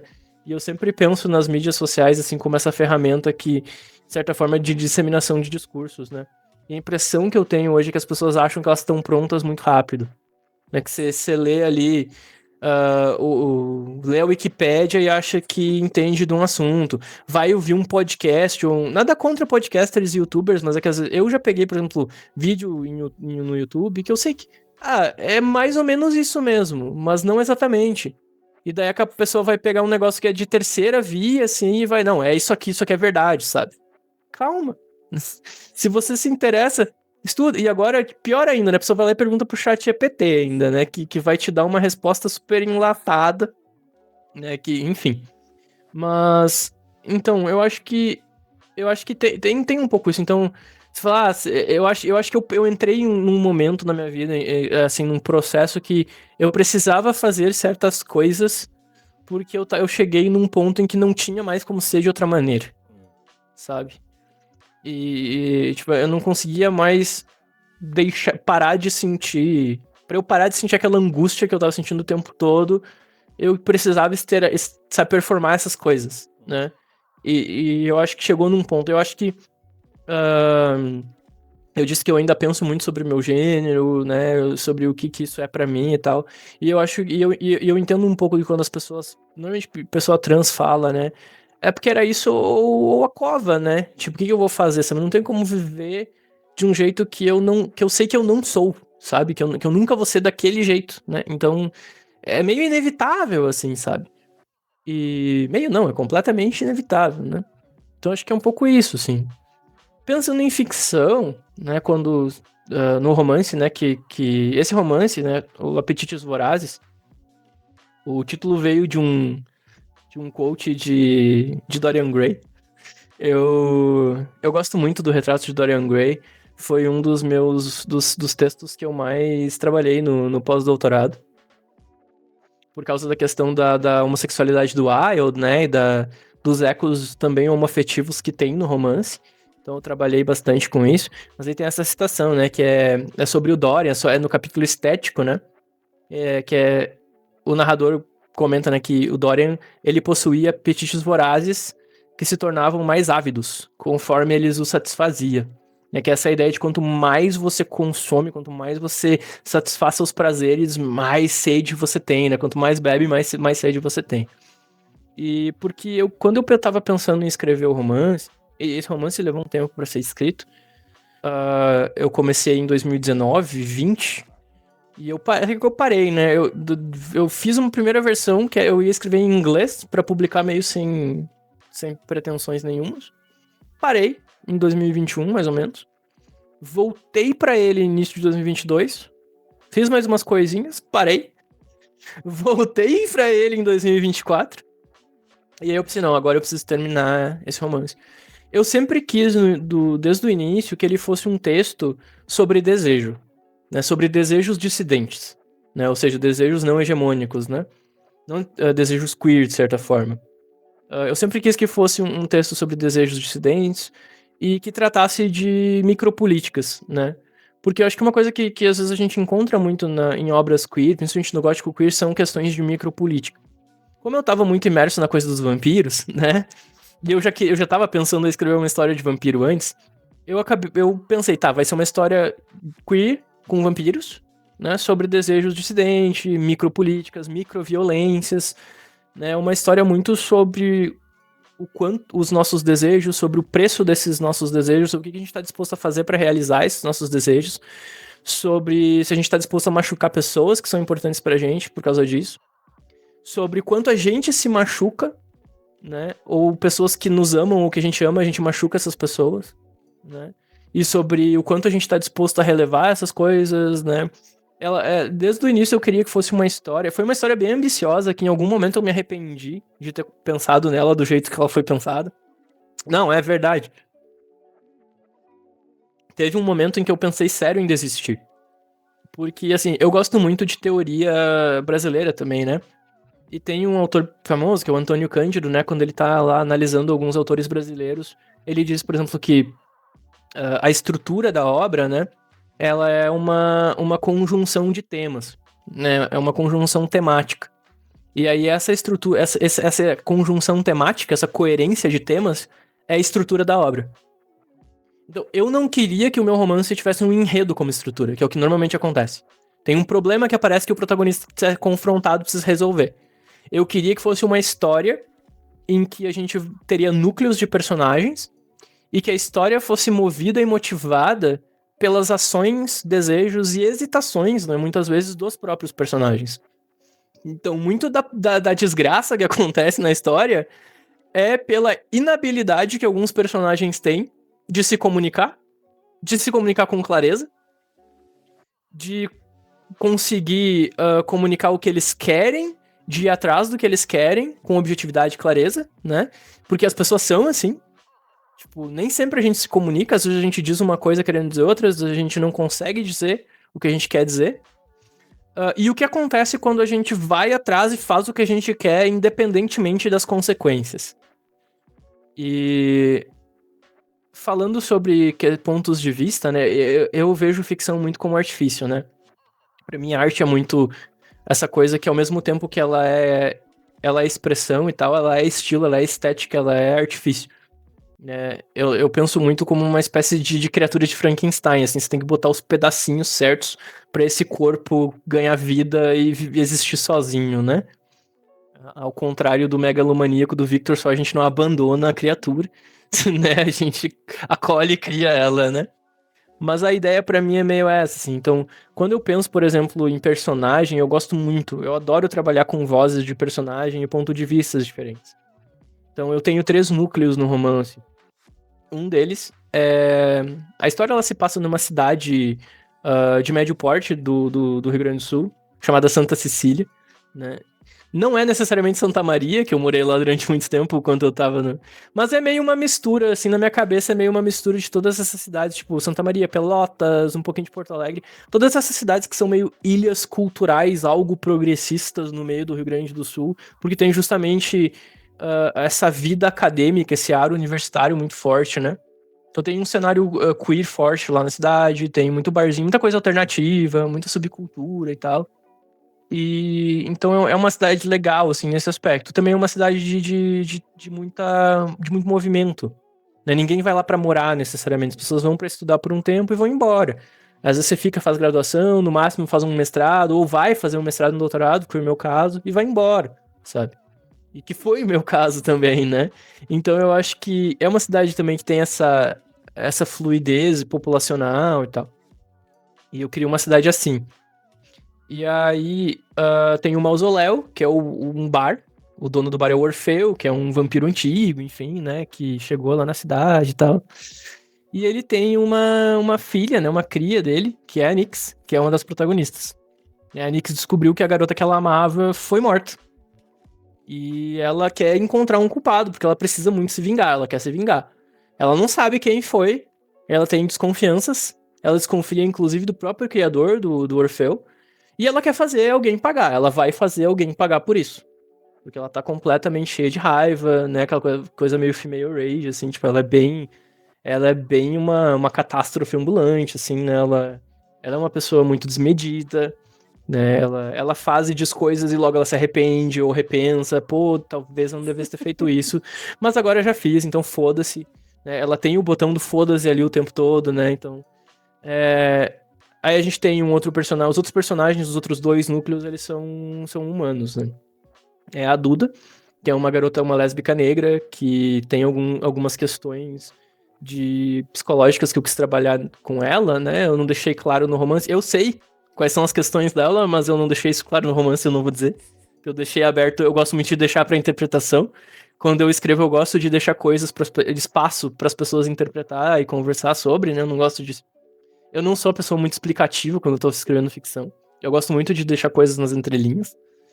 E a Duda, ela vai numa festa de carnaval, o livro todo se passa no carnaval, no mausoléu, porque a melhor amiga dela queria ir, a Raquel, e ela acaba meio que sem querer se enredando em assuntos que talvez ela não, que provavelmente ela não deveria ter se enredado. Ela se envolve com, ela acaba chamando a atenção de uma outra vampira, da Morella, que anda com a Nyx. Então, né? E ela se envolve em coisas que ela provavelmente não deveria se envolver. O nosso terceiro núcleo é o Ícaro, que é um DJ. E o namorado dele, o pai do namorado dele descobriu que ele era gay, né, o Lucas, espancou o próprio filho até que o filho ficou em coma. E o Ícaro meio que fugiu. O Ícaro, ele vem de uma família rica, só que é rico no nível... que lá no Rio Grande do Sul tem uma coisa, né, que persiste no interior, assim. Acho que o Brasil inteiro tem um pouco disso. E tem muito dono de terra lá no sul, que o pessoal tem uma riqueza, assim, que é meio incalculável, assim, sabe? E o Ícaro, ele vem de uma dessas famílias, assim. Então, ele tem muito dinheiro, a família dele é muito rica, mas ao mesmo tempo é uma família cheia de problemas estruturais, né, com aquela coisa de uma violência patriarcal muito marcada. Ele é um cara muito reprimido, né, ele foge, vai embora da cidade, depois acaba voltando. E aí ele se envolve com o Orfeu, né, meio que por coincidência também. E aí, a história desses três personagens, elas vão começando a convergir. E aí a gente começa a descobrir o que cada personagem quer. E muitas vezes os desejos desses personagens são conflitantes. Porque isso também é uma coisa que eu queria no romance, né? Eu não queria ter um antagonista que fosse tipo um vilão. Sabe? Ah, o vampiro mal, sabe? Não, Tem que matar e resolve tudo. Conflito, pra mim, na narrativa, só precisa dois personagens querendo coisas diferentes. E disposto a ir atrás do que eles querem. Isso é o suficiente. E aqui a gente tem 3 núcleos de pessoas querendo coisas diferentes. Né? E obviamente que isso vai causar muito problema e muito conflito, decisões vão ser tomadas, às vezes, nem sempre muito sábias, porque as pessoas não têm a melhor solução para o problema no momento em que ele aparece, né? Às vezes a gente... Sabe quando a gente pensa, eu devia ter dito isso semana passada? Né? Acontece. Então, assim, eu queria muito trabalhar com personagens interessantes, com personagens que as pessoas fossem ler e se identificar ou ficar com raiva, sei lá, sabe? Mas, e como eu gosto muito de trabalhar com vozes e pontos de vista, então com os capítulos que são com a Nyx, é sempre do ponto de vista dela, é a visão de mundo dela. Né? Então, os capítulos que são com a Duda é a visão de mundo da Duda. Os capítulos que são com o Ícaro é a visão de mundo do Ícaro. Né? Inclusive, tem brincadeiras muito interessantes que eu gostei de fazer, tem momentos, por exemplo, isso não é spoiler, né? Mas tem um momento em que o Ícaro e a Duda, eles são amigos, né? Eles brigam, eles discutem e brigam. E aí esse capítulo é do ponto de vista da Duda. E aí você tem acesso ao ponto de vista dela. Por que ela acha que o Ícaro tá errado, né? E depois, quando a gente retoma um pouco isso, o Ícaro pensa nisso, e aí ele pensa, por que ele tava certo? Né? Só que quem tá certo, sabe? Entende? E aí depende de quem você acha que tá certo. Depende do seu ponto de vista, do seu contexto. E eu gosto de dizer que o romance ele é uma mistura de coisas que eu gosto muito, né? Tipo, sei lá, eu sempre pensava no romance como uma versão punk gótica de, sei lá, Carmilla com entrevista com um vampiro. Sabe? Era uma coisa que são duas obras, não necessariamente entrevista, eu penso na entrevista pela melancolia um pouco, né? Mas a obra da Anne Rice que eu mais gosto é o Vampiro Lestat. Pra mim é onde começa, de fato, a obra da Anne Rice. Cara, vendo suas entrevistas me deu vontade de ler, cara. Não, eu acho que, pra mim, o Vampiro Lestat, apesar de não... Eu trabalhei um pouco com o Vampiro Lestat no doutorado, mas não era os dois romances que eu trabalhei especificamente foi a História do Ladrão de Corpos e Meme no que o Demônio, né? Mas Anne Rice, ela sempre teve um problema... Ela sempre pensou, assim, em questões queer, desde o início. Né? Isso eu posso falar com um pouco mais de autoridade, assim, porque eu perguntei pra ela, né? Então... Então, é um dos benefícios meio doidos de você ser acadêmico e trabalhar com autores que, na época, ela ainda, né, tava viva e tal. Surgiu uma dúvida no meio do processo de escrita do projeto do doutorado, e eu pensei, na época ela era bem rata de internet, assim, ela postava muito e tal, né, via dando opinião dela sobre filme e coisa. Mas, vou mandar um e-mail, né, mais do que, sei lá, ou um assessor de imprensa me responder, ou sumir no limbo, assim, não vai acontecer, né? E eu mandei ainda bem chamativo, assim, né? Eu acho que o assunto era, tipo, uma coisa como, estou escrevendo uma tese sobre a sua obra, sabe? Um negócio assim. E ela me respondeu, né? E ela, tirando a minha dúvida, no caso, e ela, uma pessoa muito querida, assim, muito... Ela sempre ficava muito humilde e muito emocionada no sentido de saber que alguém estava estudando a obra dela, sabe? E ela sempre pensou muito em gênero como uma coisa meio fora do binário, assim, né? E essa era uma questão que às vezes aparecia, né? Se ela via, por exemplo, o Lestat como um homem gay, por exemplo. E ela falava muito que ele era meio baseado, a vontade dele, né? Essa coisa meio impulsiva dele era uma coisa meio do marido dela, né? Do falecido marido dela. Mas ela também falava, não, na verdade transcende muito, assim, porque pra mim o Lestat, ele é quase um alter ego, ele é essa criatura meio sem gênero, né? Capaz de amar e se relacionar com qualquer pessoa, assim, qualquer indivíduo, sabe? E aí tinha uma questão, e a Anne Rice, ela é muito mais subversiva do que as pessoas imaginam, sabe? Por exemplo, uma coisa muito legal na obra da Anne Rice, eu vi o pessoal falando da série, Entrevista com o Vampiro, né? Por exemplo, que na série eles fazem sexo, daí o pessoal fala que a série mostrou coisas que o romance não teve coragem. Não é que ele não teve, o romance não teve coragem. É que quando a Anne Rice estava escrevendo sobre sexualidade nos anos 80, ela estava tentando pensar fora de um escopo binário. O que é um escopo binário? É um escopo penetrativo. Alguém faz o papel masculino e feminino, ativo e passivo. Alguém come, outro é comido. Né? Então, se você tem uma criatura que não tem como praticar esse tipo de prazer heterossexual, né, de cunho heterossexual binário, você precisa pensar em outras maneiras de explorar o corpo de maneira erótica. E aí vem a mordida e essas outras formas de prazer erótico que ela coloca nos vampiros dela, né? não segui muito essa vibe no meu romance. No meu romance, os vampiros transam, não são vampiros transantes. Porque eu sou fã de Nine Inch Nails, né? Boto fé. Tem uma amiga minha, né? A gente é muito amigo e tal. Que ela fez a Kali de Los Santos, que Porra, trabalha com. A Kali cara, trabalha. eu A Kali sou, trabalha com Tormento, Ordem Paranormal, ela fez a leitura crítica, né? cara, uma das E pessoas a. mais fodas que tem no planeta, pra mim, é Kali. Eu sou fã do trampo dela. Caralho, na moral, essa mulher é sinistra demais, velho. Na moral. A Kali comentou, se eu não me engano, em algum momento, eu acho que nem foi quando a gente tava. A gente tava conversando em algum momento, assim. Não sei se foi quando eu fui. Não sei se foi a última vez que eu fui lá ou se foi a última vez que ela veio aqui.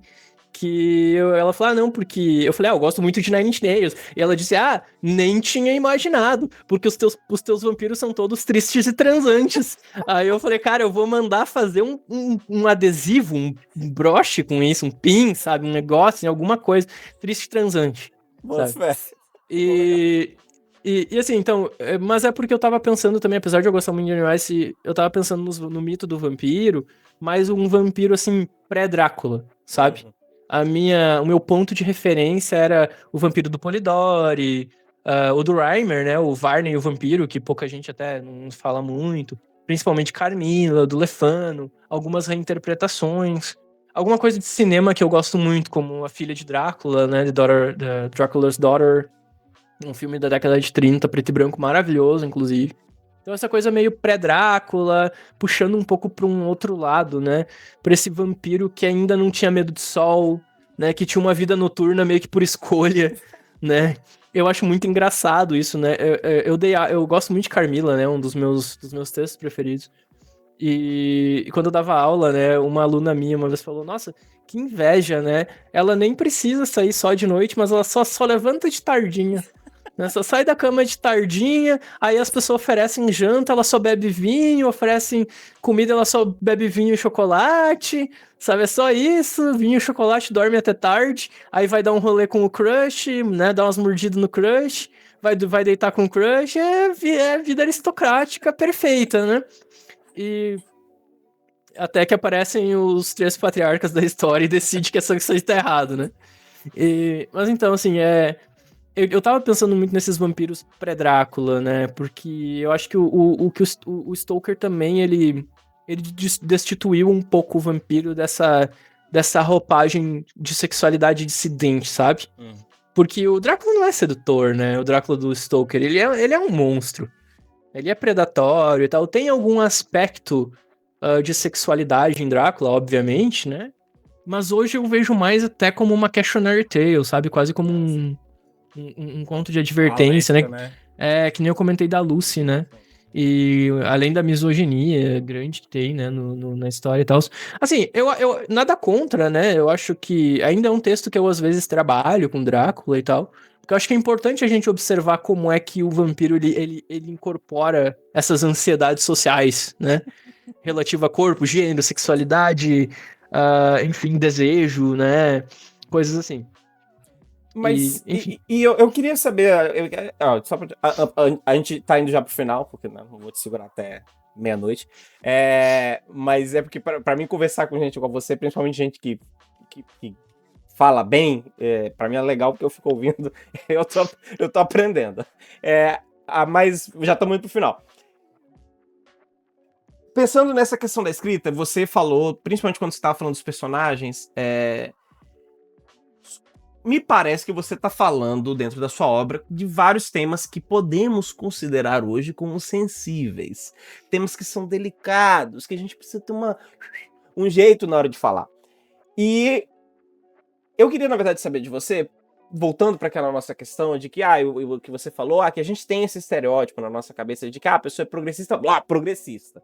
Ele logo abraça todas as causas progressistas, entende de todas elas, é uma pessoa, eu gosto dessa palavra, desconstruída. Ok, É ótimo, é ótimo.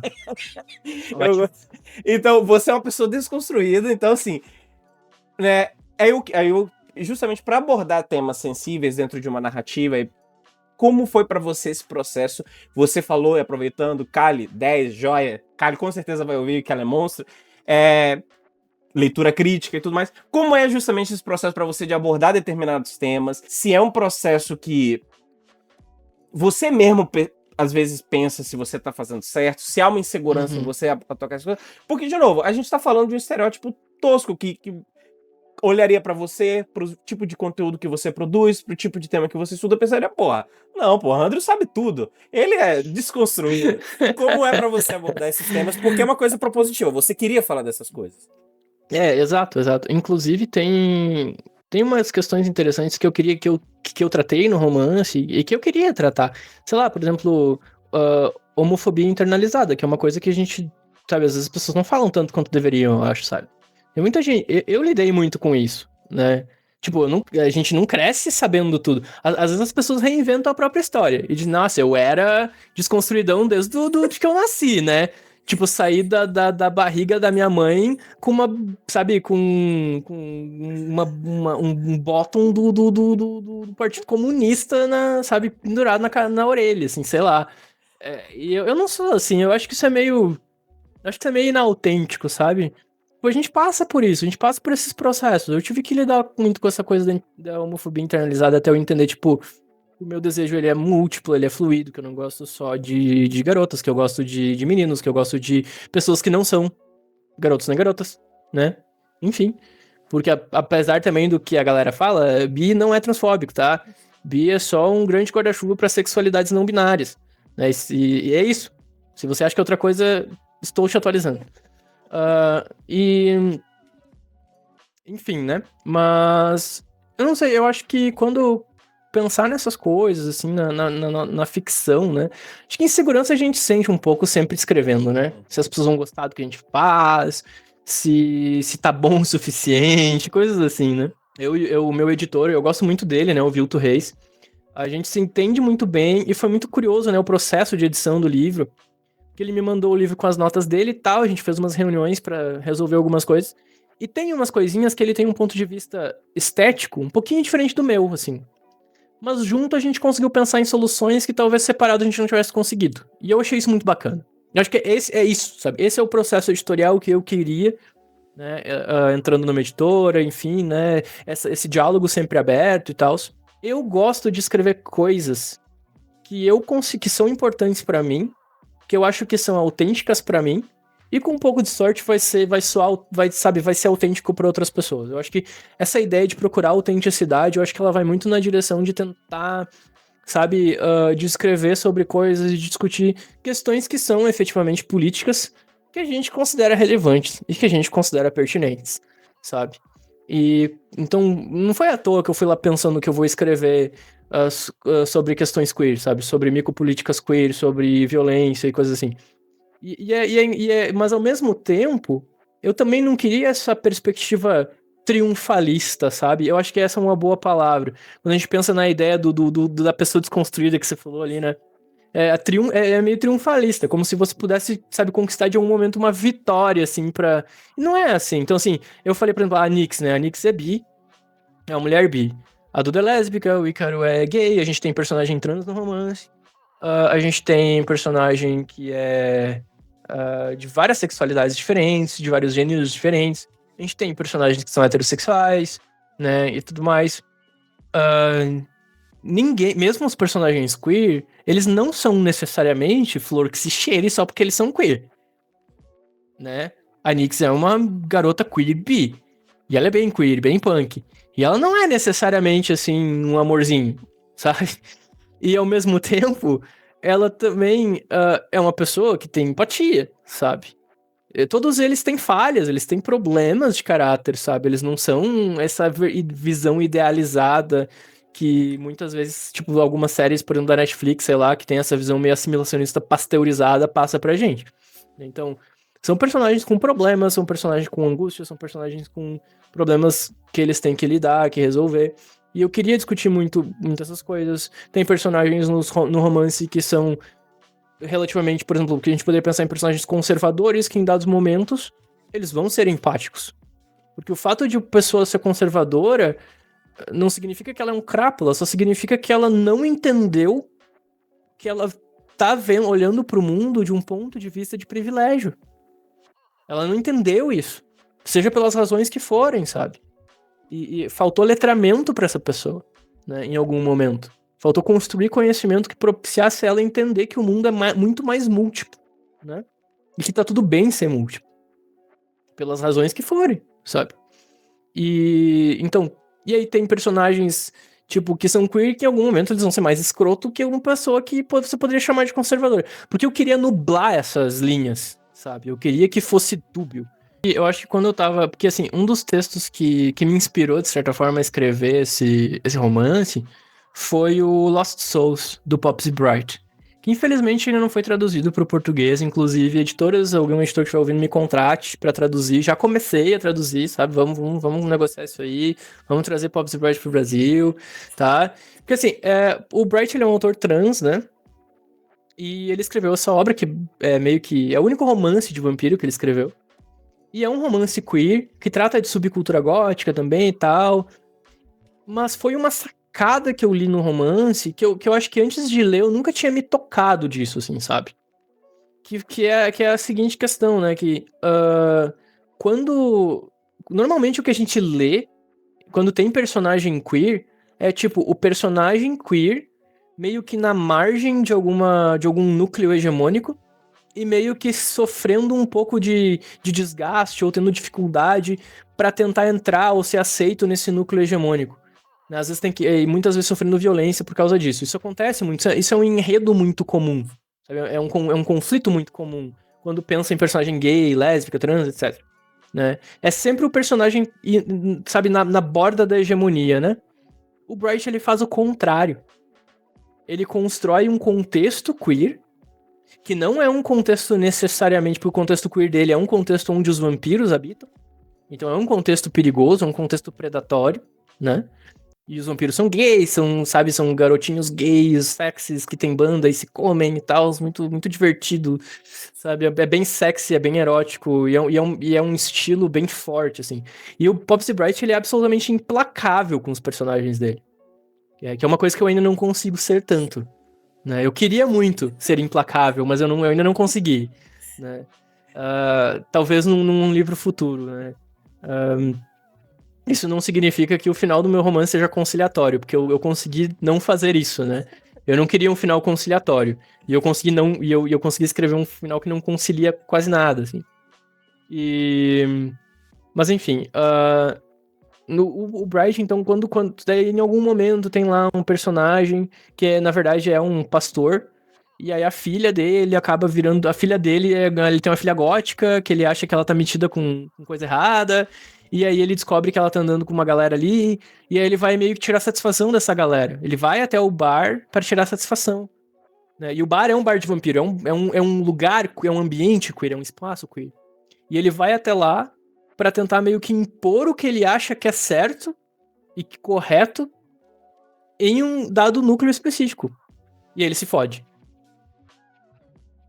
Porque isso é uma coisa interessante, né? A gente vê isso, é a hegemonia, o discurso hegemônico tentando impor a hegemonia em espaços queer.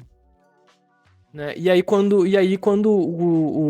esse espaço, ele efetivamente representa algum perigo, e ele representa confronto, aí gera problema, porque daí, nossa, olha como que horror isso aqui aconteceu, sabe? Né? Então, e quando eu li o Lost Souls a primeira vez, foi uma das coisas que mais me chamou a atenção, e eu queria muito escrever isso, né? Então, por exemplo, eu falei do Mausoléu, que é o bar do Orfeu, é o bar dos vampiros, porque ele é o ambiente queer da minha história, ele é o espaço que esses indivíduos ocupam, e eles são vampiros, eles são perigosos, né?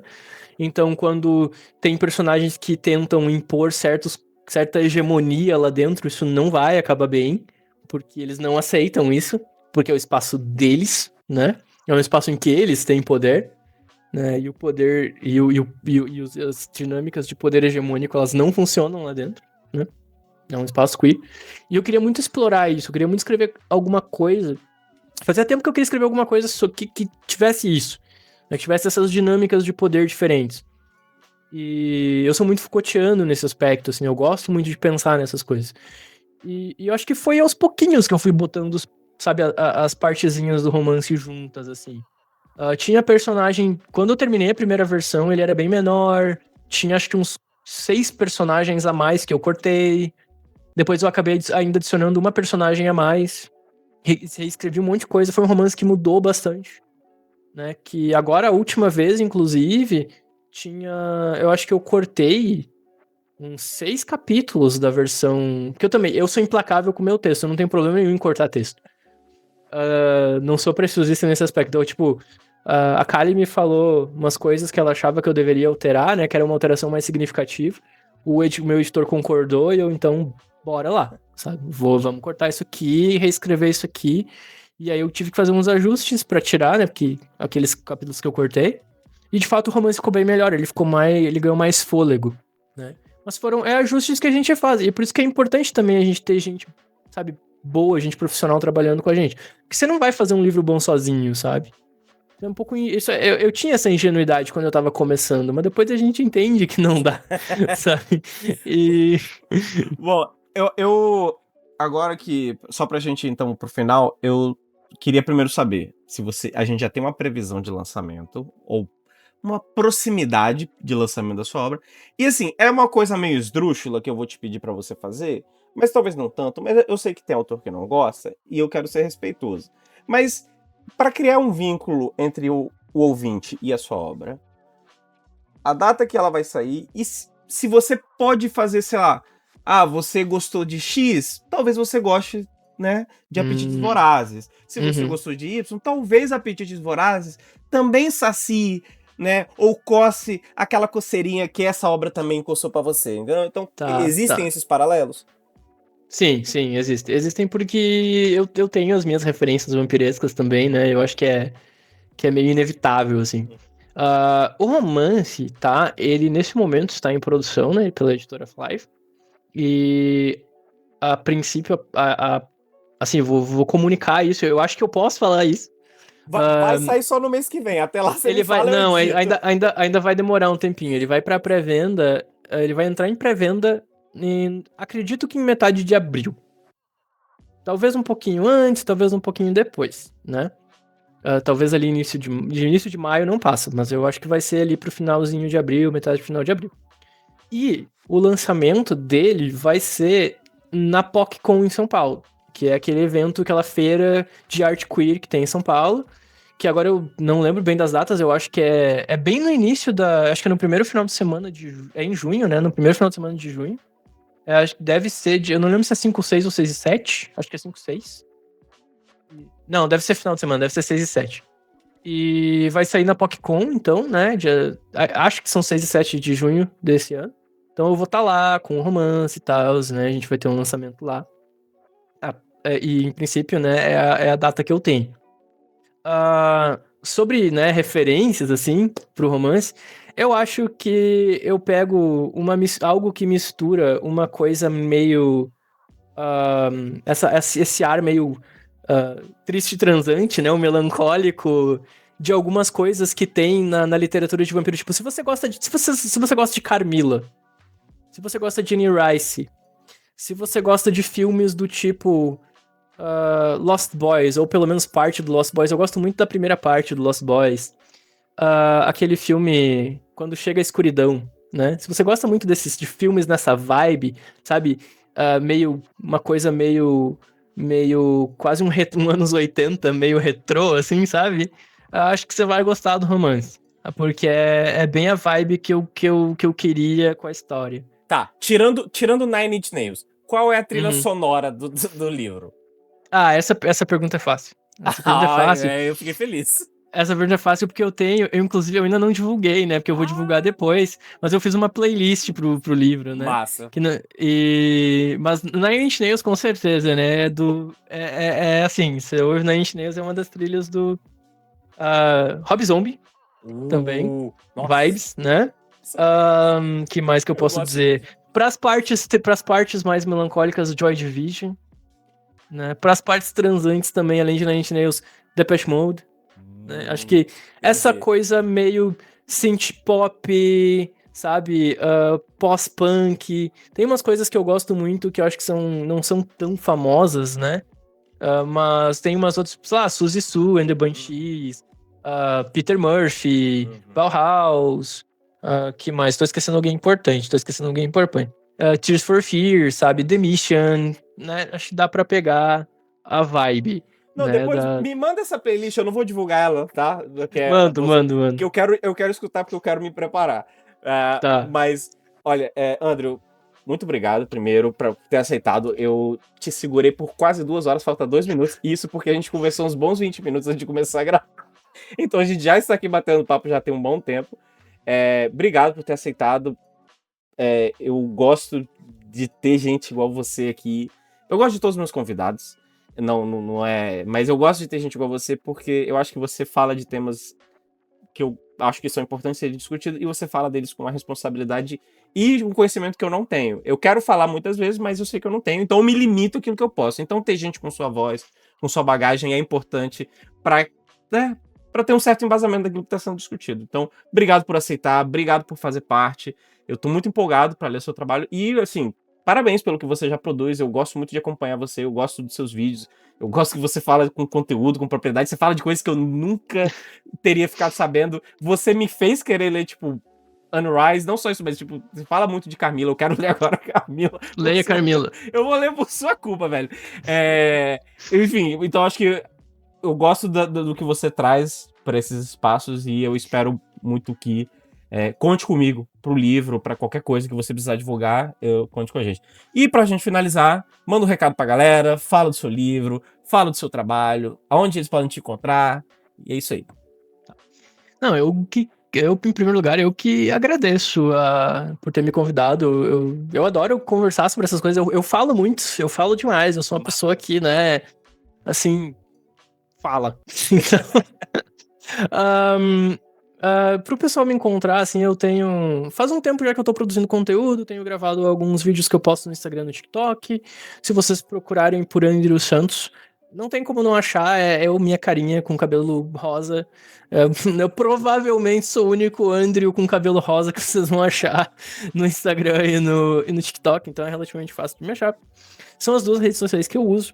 Né, nos meus Linktrees, assim, nos links das redes, vocês encontram links para basicamente todas as coisas que eu tenho feito, que eu tô fazendo, porque eu gosto de manter meu portfólio atualizado. Então lá vocês vão encontrar entrevistas, podcasts, artigos acadêmicos que eu publiquei, textos que não necessariamente são acadêmicos, mas textos ensaísticos, projetos que eu participei, traduções que eu tenho publicados, enfim, né?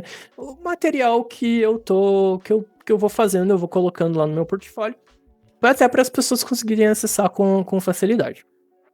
E eu acho que é isso. Me sigam. Eu posto toda semana, normalmente indicando livros, comentando, fazendo leituras. Foco muito em terror, horror, gótico, literatura queer. E eu acho que é isso. Para quem ficou até agora, muito obrigado. Até a próxima e um grande abraço.